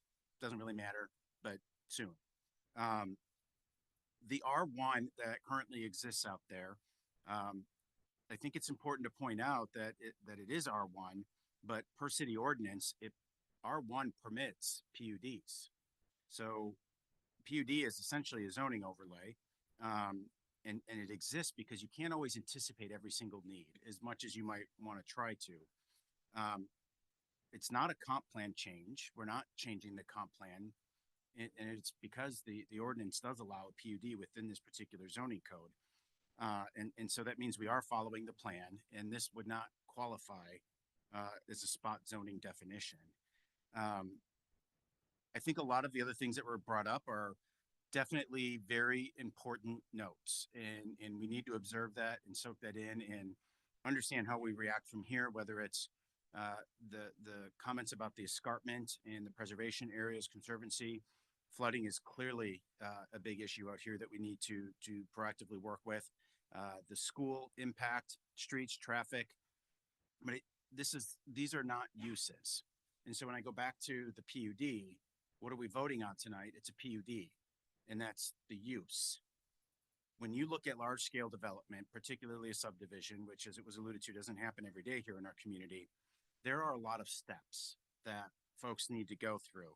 And so this PUD isn't intended to regulate every single one of those things. And there will be a lot of other stops, whether it's through a permit process, site plan submittals, different jurisdictions like the school district or the county. Those all have to be active participants in seeing an outcome here to meet sort of what's laid out for the plan.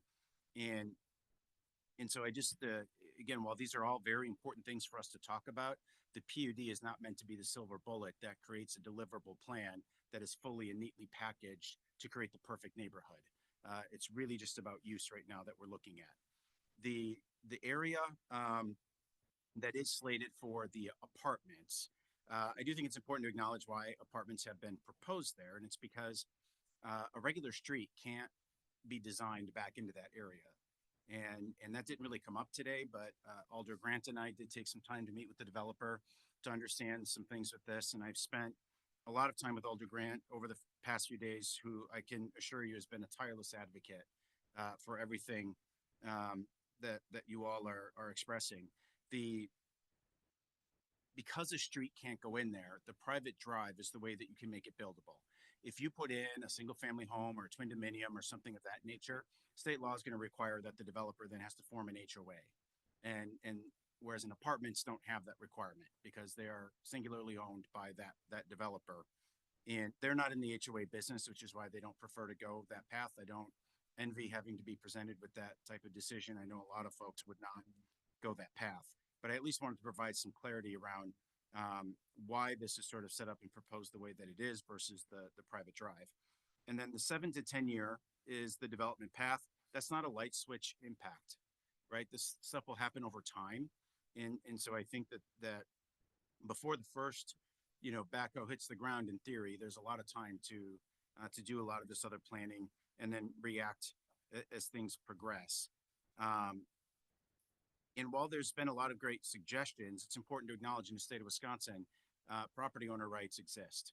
And so we might want that property owner to do something, but there's not a way for us to compel, right? So I love the idea of a trail along the escarpment. I would hope that we could talk to the developers about implementing that. But the state of Wisconsin doesn't allow us to compel that. So it is important, again, to recognize that there are rights. And what's nice about the PUD, and I know a number of you that have emailed me and I shared this, I don't think it's a good idea to just reject the PUD. If there's a piece within that PUD you don't like, let's talk about that. And I think, to me, the overwhelming theme that I'm hearing is the multifamily investment, but the PUD also provides other ways for us to regulate certain things, which is why I wouldn't just outright reject the PUD, because I don't think you'd want to get rid of those other things. And density being one of them. There were a few other items that were contained in there that I think are pretty favorable to this area. And so the other piece that it brought up that I think is worth addressing is the demonstrating the critical need and why the PUD is needed. And I asked the question around finances because I think that's important. It is really expensive to do subdivisions, and a developer can obviously put up a whole lot of money to do all of those things that were talked about. Retention ponds was another one that we didn't mention, but I added to my list here. And it can be a great deal of risk, which is why many developers, or I should say the city of Green Bay hasn't seen many developers that have proposed subdivisions because of the level of risk that comes along with these. The amount that you make on the sale of a lot can be relatively, it's fixed, right? Once the lot's sold, it's gone. Whereas the return on investment, or the cap rate that you would generate on an apartment, provides a more long-term funding mechanism, and then it can help stabilize the overall cost of what it takes to redevelop a subdivision. So I appreciate, again, the financial necessity of that. If we reject the PUD, one of two things is going to happen. One is the developer will continue to leave the land sit. And based on conversations I've had with folks, and even what we've heard in testimony today, I don't think anyone's advocating for that, right? It's just the type of growth there. So I don't know that we want to see this land sit. Well, if you reject the PUD, that's a possibility. The other possibility is that they would develop it with a higher level of density without some of the other guardrails that currently exist in the PUD. And even then, I'm not sure if they would be able to generate the rate of return that they need because of some of the wetlands that exist in that area. So I think it's really important to understand, again, a lot of the dynamics that go into these decisions and why these things are designed the way that they are. And I suspect, as we've seen many times here in front of council, every time a new development's proposed or subdivision, there are always folks that are impacted. And I take that very seriously. I think it is so critically important that we listen to that, make modifications and changes. Even I think about some of the folks that live in that area right now. I wasn't around when that happened, but I'm sure, right, that wasn't an easy process at the time either. And so, as I mentioned, and right now, based on the motion, I'm going to be very open to any amendments that are made today. I'm going to favor support of this PUD, recognizing that we have almost a month to continue to work with the developer on some alternatives. I already had some conversations with them, and I'm not committing them to anything or promising anything, but I appreciate the fact that they were very receptive to the conversation. The problem is we were trying to do this at the 11th hour because as members of city council, we just received this documentation when it was presented to Plan Commission. So we haven't had as much time to react to it. It's partly why you have two readings. And so I'm going to continue those conversations. But the reason I don't want to say no to the vote Because it would be easy to say, I'm gonna say no to the motion because I don't want the multifamily, but then you end up without a PUD. Right? And then you're back at ground one and in a worse position. If you vote yes to the motion, you have the PUD, but you preserve the ability to amend it. And that is a more favorable position for us as a body if you want to see something changed or a different outcome at the next meeting. I hope all that makes sense. But those are some of the thoughts that I wanted to share, I guess, to kind of right set expectations, but where we go from here. Thanks, Alder. Alder Grant and Alder Morgan. Thank you. First, just a really quick question, Attorney Bungert. If I were to motion to hold, would we have to vote on her motion first, or would a hold supersede that? To hold it to interrupt the motion to approve. A motion to hold the first reading until next council meeting in April. This is, just as a clarification, this is not on the first reading right now. This is on. This is the actual The item report item. report. Okay. Yeah. So a motion to hold, right now we have a motion to approve the item as per the report. A motion to hold would interrupt, so we would have to take a vote on that if that motion got Okay. seconded and got put on the floor. Okay, then I want a motion to hold until the April council meeting for a few reasons. Do you want me to wait to No, go see if for that it. gets a second? Is there a second for the motion? Seconded, go ahead. Okay. Few reasons. We had a room full of residents and not a single one supported it. There are options like TID options where we can help with some of the costs and still preserve the voices of the residents. We are elected officials. We are here for democracy to listen to our residents. I think we owe them the due diligence of taking some time, working with the developer, working with our city staff to see if there are other financial options. When you do a development, it is pretty permanent. I haven't seen apartment complexes come down and get changed to single family homes because we said as a city, oops, we have too many apartments. We don't own these apartments. I don't think we can ignore the voices of the residents by saying we looked for this area for a certain reason. I don't think it's fair to pass judgment on their choices of where they chose to live. In our neighborhood, we have teachers, firefighters, retired police officer that spoke tonight. We even have city staff in our neighborhood. They made those choices to live in that unique neighborhood where some people look at a house out there and have said, I don't want to live way out there. Where others sought that type of neighborhood out because it was different. It fit in that chapter of their life. And the residents in this room, many have said they chose to invest in Green Bay versus Howard or De Pere. To dismiss their voices is poor on our end. So I personally would like to see some more time with the developers. Like Alder Johnson said, we have been communicating with them. They have been very receptive to communication. I think we need more time. And I don't want to give this perception to the people in this room that we're going to ignore it and now up the density and literally dismiss everything they just said. So Thank you. Alder Morgan and Presley. This thing is something that's quite conflicting for almost all of us. I never realized when we started in this position as alderman, how we would affect people. Every time we do a vote, the majority, we're going to have some happy people, but we're going to have some very unhappy people. I myself like the idea of trying to get more apartments and stuff. I'm pushing a big complex in my district between Walmart and the Croc Center that I'm hoping we'll get through in a few years. I'm hoping I'm still here doing it. And I've lived in apartments. I actually did live out in Davies out there in, I think it was 1975, and it was much different. I used to go outside, walk down my driveway and look to my right, and there was a cornfield 50 feet away.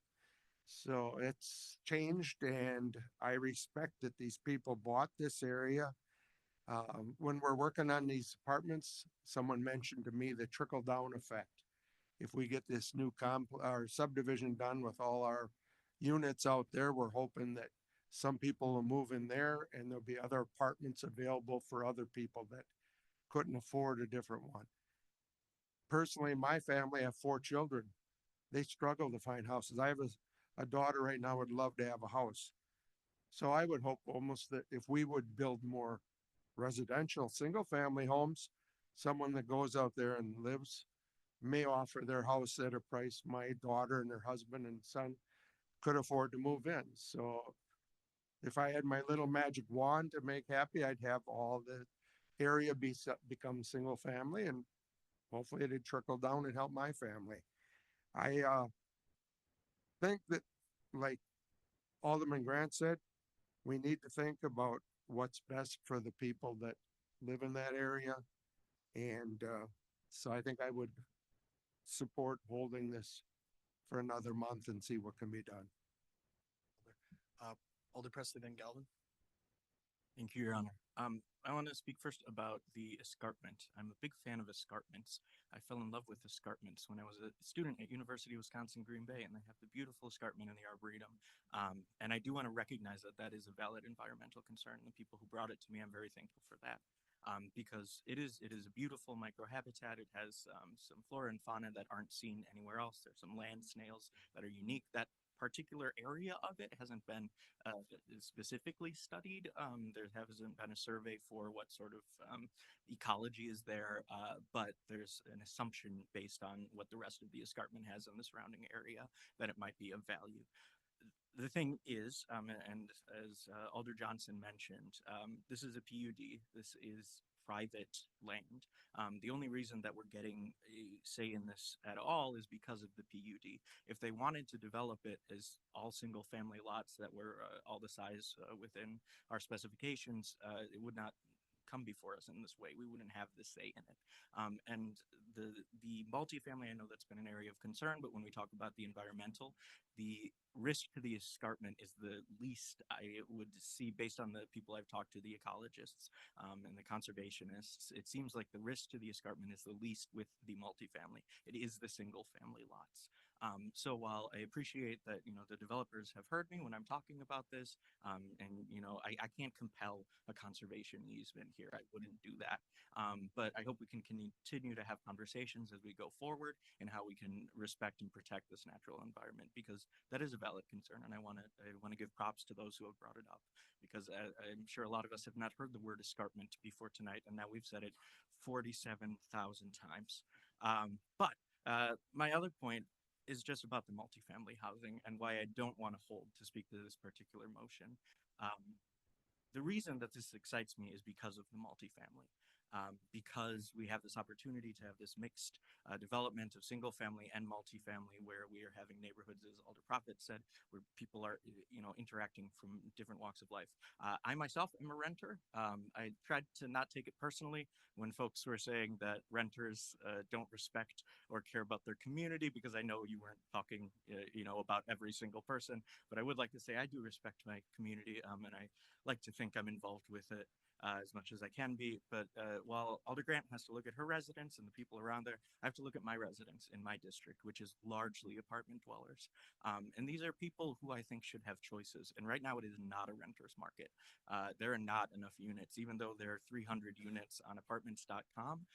The actual lived experience of the people I've talked to who are living in apartments, who are living in with slumlords, who are living in the trailer parks in my district, they are looking for a different place. They are looking to have advancement from, it's not always a linear path from apartment to house. I've gone from bad apartment with roaches to really nice apartment with a lake. And I think that's a more and more common experience for those of us born around when I was, which was after this plan got started. Sorry.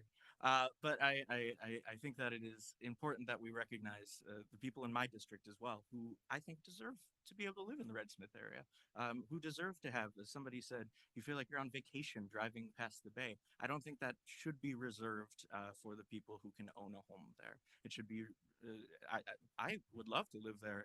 It is actually walking distance from my place of work. So when I'm looking at it, I'm looking from the renter perspective. And I don't want to hold it to to hold it, to get rid of that multifamily, because to me, the multifamily is the heart of this development, thing that gets me excited, the thing that I really want to see for this area. So, thank you. Thanks, Alder Galvin, then Weary. Thank you, Your Honor. I agree. We need to listen to the residents. And I need to listen to my residents. And this is where I'm having a tough time trying to make up my decision here. Because I know I've moved several different places. I lived my whole life in this city. Started inner city, moved outer city, then I moved back inner city. You know, it's all about location, location, location. And as Officer Fafaric, worked for the police department. I've been into the mistakes that this community has made by cramming all of our rental units into one area. And I've seen how that has affected that area and those communities. This is why we're looking at the JBS project, which is a generational housing project. Young families that have been established, and then as those children move away, they have the ability to stay in that same neighborhood, but in different types of housing that fits their needs. I've been out in De Pere and Ledgeview, and I've seen some of their developments where they have duplexes and single family homes and apartment buildings all intermixed. They do traffic calming. They don't have straight streets. They've got them set up so that people drive responsibly because they have to. And I've seen what we're capable of. So I understand their concerns. There's certainly reasons for that. At the same time, I also understand the concerns when I talk to residents in my area who are looking to buy a home, and they put in a bid and people come in and they outbid them by $10,000, $15,000, and they're putting down cash. And I mean, people are so desperate for homes. So people can say there's all this stuff available out there. Well, I'm not sure what's happening, but I talk to plenty of people that are having a very tough time being able to afford a home, or even now to afford an apartment. And I've seen the apartment rates where I live. There's several duplexes that have gone through the roof, and it's becoming more and more complicated. I know that, like Alder Johnson said, they've been talking to the developers. The developers, I think, have been very forthright and transparent. I think there's a lot of things we could look at as a city to alleviate some of these issues that they're talking about, you know, traffic calming, water, some of those issues that the city could get involved with the developers. Like I said, I'm not sure where to go with this just yet. I haven't made up my mind, but I just wanted to express my feelings. Thank you. Weary the neck. Thank you, Mr. Mayor. Go through my notes here. I appreciate everybody coming. It's excellent when you do have democracy in action and you get people to show up. Now, a lot of people don't know the intricacies of zoning, right? So if you buy a home and you look on a map and you see R1 and it's colored a certain color, you figure you're good to go, right? It's gonna be single family homes. Well, as we're hearing tonight, you know, I've known it obviously, and a lot of us have, but for a lot of people, you have no idea what a PUD is, a planned unit development. You have no idea that could come in and override everything that's there. And so unless you were really knowledgeable about that, it's really I understand it's a useful tool, but it's also a sneaky thing for those who are not in the know, so to speak, right? So it's sad, it's unfortunate, and I understand our goals. Yes, I was there, Mr. Mayor, in 2003. I started 2002, so we debated that thing. I don't know, had to take a year, you know, because it was, I think, the first time we had to do that. I don't know, but the origins of it, but it took a long time and a lot of thought went into it. A lot of changes went into it, and I still have my original one. It's right here next to me. But the main thing was to listen to residents, you know, protect neighborhoods. That was a driving emphasis of protecting neighborhoods, and so we always should keep that in mind. We do have to realize as planners and city council that some of our idealistic goals are not a cookie cutter fit everywhere. You know, our control is the PUD, and we should probably honor this R1 and take out the apartments from the PUD. That's our goal. You know, let's look at the map as was originally intended, and And these people moved there with full faith that that's what it would be.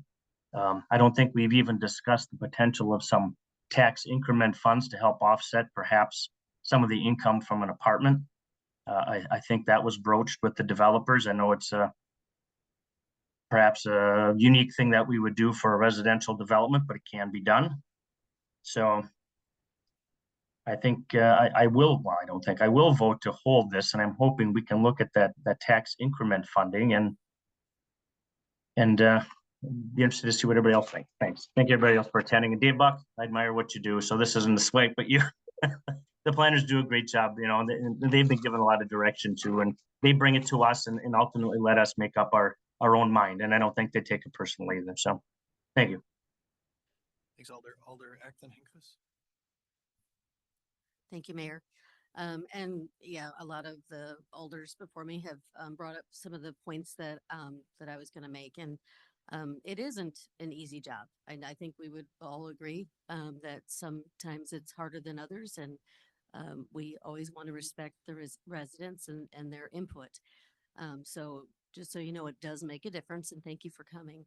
And we do, I appreciate our staff and being able to answer our questions. And I really appreciate developers willing to come in. So again, it's not an easy decision. I am going to support the hold and hoping that some of the things can be worked out between now and our next meeting, because I would like most of the development to go forward. And Alder Presley, let's talk later about the escarpment, because I used to live on the, I found out, I didn't know when I was a kid that it was the escarpment, but it's now the arboretum part of it. So we can talk more later on that. Since we've learned this new, well, not that it's a new word, but we've talked about it a lot tonight. So again, I'm going to support the motion by Alder Grant. Alder Hinkvis, then Prophet. Thanks, Mayor. And thank you, everybody here, for coming to talk about this, because without you, we don't get any feedback, and that's truly a representation of government. I represent the far west side, and I'm listening to the neighbors. I'm listening to the city. I understand the TIDs and other options that we may go. But I've also been on the redevelopment authority now for the last 6 years, 7 years. And one of the things that we are learning and we're running across is the development in 2003 is a lot different than it is today, because as the baby boomers get older, we don't want to live downtown. We want to live close to our kids. So multi-generational housing in the last couple of developments that we've approved seems to make sense.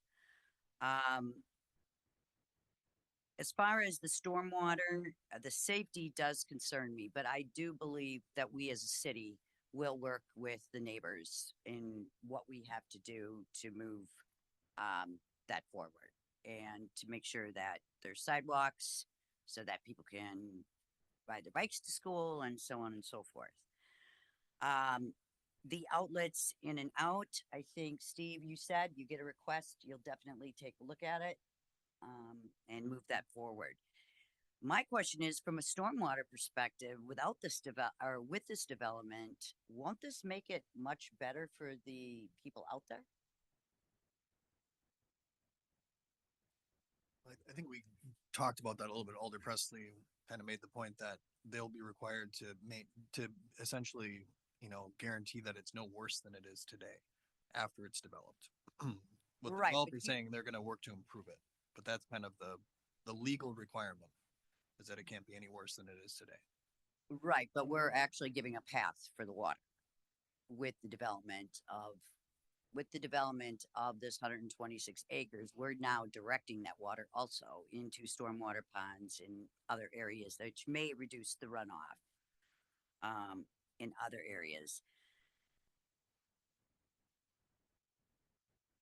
I think we have to look at changing our paradigm and changing our perspective, because I understand with what Alyssa or Alder Prophet is saying, and I understand what the neighbors are saying, but things are changing, and I'm in agreement with Brian. I think we need to move the PUD You forward. did so well with Alder Prophet. And then Alder Johnson, There you go. I grew up in a world where you never use titles ever, so I'm struggling with this. So I'm going to support moving this forward. We've got 4 weeks to work it out. And I do believe that there are a lot of people that want to make this happen. So, and to do it right, taking into consideration the neighbors, but also the one thing that we also need to consider is the person or the development by Kosmosky and the work that he's done over the last 40, 50, 60 years within the city of Green Bay in the apartments. They are well managed and they have people on site. So I'm going to support moving it forward, but then also see what we can do within the next 30 days. Thanks, Alder. Alder Prophet, then Johnson. There's 2 more. So I want to talk about the hold. We're on the plan commission right now, so I think if we were to entertain a hold, this is not the appropriate place to do it. I think if we were to entertain a hold, it should be under U1, our zoning ordinance in relation to this action. So I'm going to put that out there. Secondly, we talked about 500 Day Street again tonight. We pushed that through the first reading, and now for a second time, we've held that yet again. So we're in unique waters in which we have an election. Get out and vote, everyone, on April 1st. In-person voting started today in the clerk's office. Get out and vote, but that delays our schedule for council. So if we were to push this forward tonight, not only do we have a significant time frame within there, but there's also the possibility you could sit down and hold that second reading. I think it's inappropriate to do it not only in the plan commission item, but I would not be in favor of doing it with the first reading. And here's why. Financial need of the developer. We have a developer in front of us right now not asking for a TID to put on the burden of the taxpayers of the rest of the city. So when you want to talk about who this is all impacting and the districts that we represent, it's more than just that one neighborhood right now if we're going to come back to the table with TIF. I understand the need and the want for that single family housing. There is 227 homes before us, 9 duplexes, 160 units of apartment building, 10 apartment buildings. If we were to hold this and it comes back because there was a financial need that we're now going to put on the burden of the rest of the taxpayers, absolutely not. I am so much against that. I couldn't say it enough. So again, I'm in favor of moving this forward. We did it with 500 Day Street and we held that repeatedly. So I don't see why this would be any different. I'd like to move forward with it tonight. We have till April 15th to have further discussions with these developers who have made themselves available to us repeatedly. So not in favor of the hold tonight. Thanks, Alder. Alder Johnson, then Grant. Thank you, Mayor. I'm also going to restrict my comments to the motion of the hold. And I am going to, I do support the hold. And I think it's important to recognize we're not talking about a single lot. Those are the types of things we've had in front of us. We're talking about 167 acres with hundreds of units. And I think that deserves some attention. Now, staff has spent a couple of years probably on this, and that's great. And I know they spent a lot of time with the developers to figure that out, but we've had a very limited amount of time to really look at this and recognize and acknowledge the impact that this is having on all of these folks here. I can't remember the last time we've had this many people show up for a meeting. And I think we need to treat that with the sensitivity it deserves. We can just, again, from a procedural perspective, there is an election in between, but this will come back April 15th and the next meeting right after that is May 6th. So the impact is 3 weeks. But more, the other piece that I would point out is with a supermajority vote of this body, we could do a first and final reading at the next meeting. That is possible so that you can see 0 delay if the votes are there. So I'm okay with the hold, 3-week impact. Let's get this right. Thanks, Alder Grant, then DeLee. Thank you, Mayor. I do think most residents want to see a plan move forward. I didn't hear a single one tonight say we don't want to see development. I've heard maybe one resident that didn't want the PUD to, or that wanted the PUD to fail as a whole. There are many parts to this PUD. There's small lots, there's apartments that do not fall into the D1 code, or the dwellings that are required in D1 and the commercial, or R1 and the commercial. So with all those layers, again, I think we need to take our time on this. What is the rush? We not too long ago looked residents in the eyes with Drop Forge and said, well, it was part of the comprehensive plan that, and it's an industrial park across the street from you. You should have known that when you bought your property. These residents, in all fairness, did not see this plan and know that when they bought their residency. So I would like to work with the developers. Many times too, as a city, we are told that we don't work well with developers, businesses, residents. We actually have an opportunity to break that, work with the developers, and try to meet in the middle, find a compromise that could work for majority of the residents, the developer, and bring something forward that's really something we can all be proud about. Thank you. Alder DeLee. Thank you, Mayor. I'm really up in the air with this. I would love to see the apartment development go on, but hearing the residents in that neighborhood and the constant flow of people against it, I came into this thinking I was all for it, and now I think I'm in support of the hold right now for the next 3 weeks, just to work with the developer and make sure we can do this right for the people of that community. So that's all. Thanks, Alder. Is Alder Weary still in the queue? No. All right. Anyone else? The motion on the floor is Alder Grant's motion to hold until our next meeting. Has any further debate? If not, all in favor will say aye. Aye. Aye, aye, aye, aye. Just get one vote. Dang it. All right, use never the mind. That board. wasn't me. I tried to do different voices.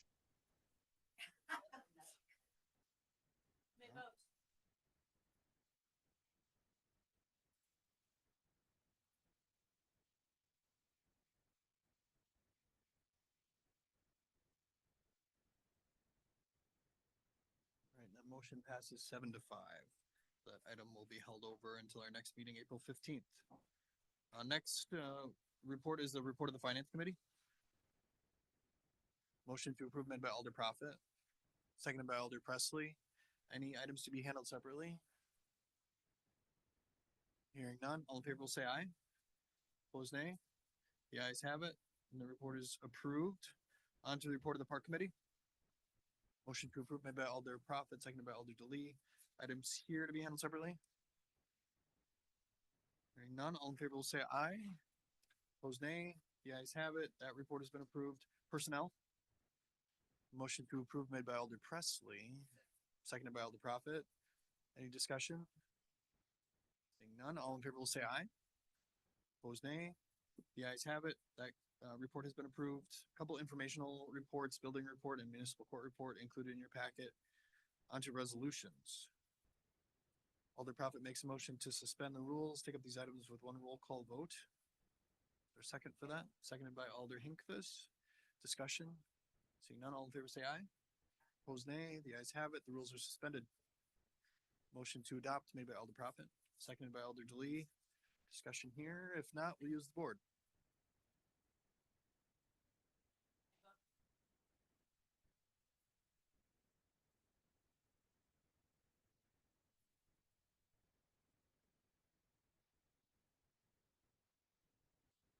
So adopted unanimously. Ordinance's first reading. Alder Prophet makes a motion to advance, seconded by Alder Presley. Discussion on that. Alder Eck. Considering we held and this is tied to the other one, I'd make a motion to hold that. All right. Alder Eck makes a motion to hold, seconded by Alder Grant. Discussion on the hold. Alder Presley. Just want to reiterate, what Alder Prophet said earlier. I don't think it's appropriate to hold this, especially if we are using it to consider a TID, which is just being brought up now. It's not something that was in the original plans. I know that some have talked to the developers, but this doesn't seem like a project for TID. This is not a blighted area. It is not an area that requires that tax incremental financing in order to get development. It's something that has a development ready to go. People, private investors who want to make this development in the subdivision. So I reject the idea that we need to hold this so that we can look further into a TID. It doesn't make sense to me. It's not adding up. So I don't want to hold it. Thanks, Alder. Any other comments? Alder Johnson. Just a point of information, the motion is to hold. We're not debating a TID right now. So I don't want to presume that will or will not come, but I do think it's important that there were a whole lot of other issues that were talked about tonight, not just a TID. So thank you. Anything else? Seeing none, all in favor, will say aye. Opposed, nay. Aye. The ayes appear to have it. That item will be held over until April 15th. Petitions and communications. Adjournment. Motion to adjourn made by Alder Delise, second by Alder Prophet. All in favor, say aye. Aye. Nay, the ayes have it. We're adjourned. Adios.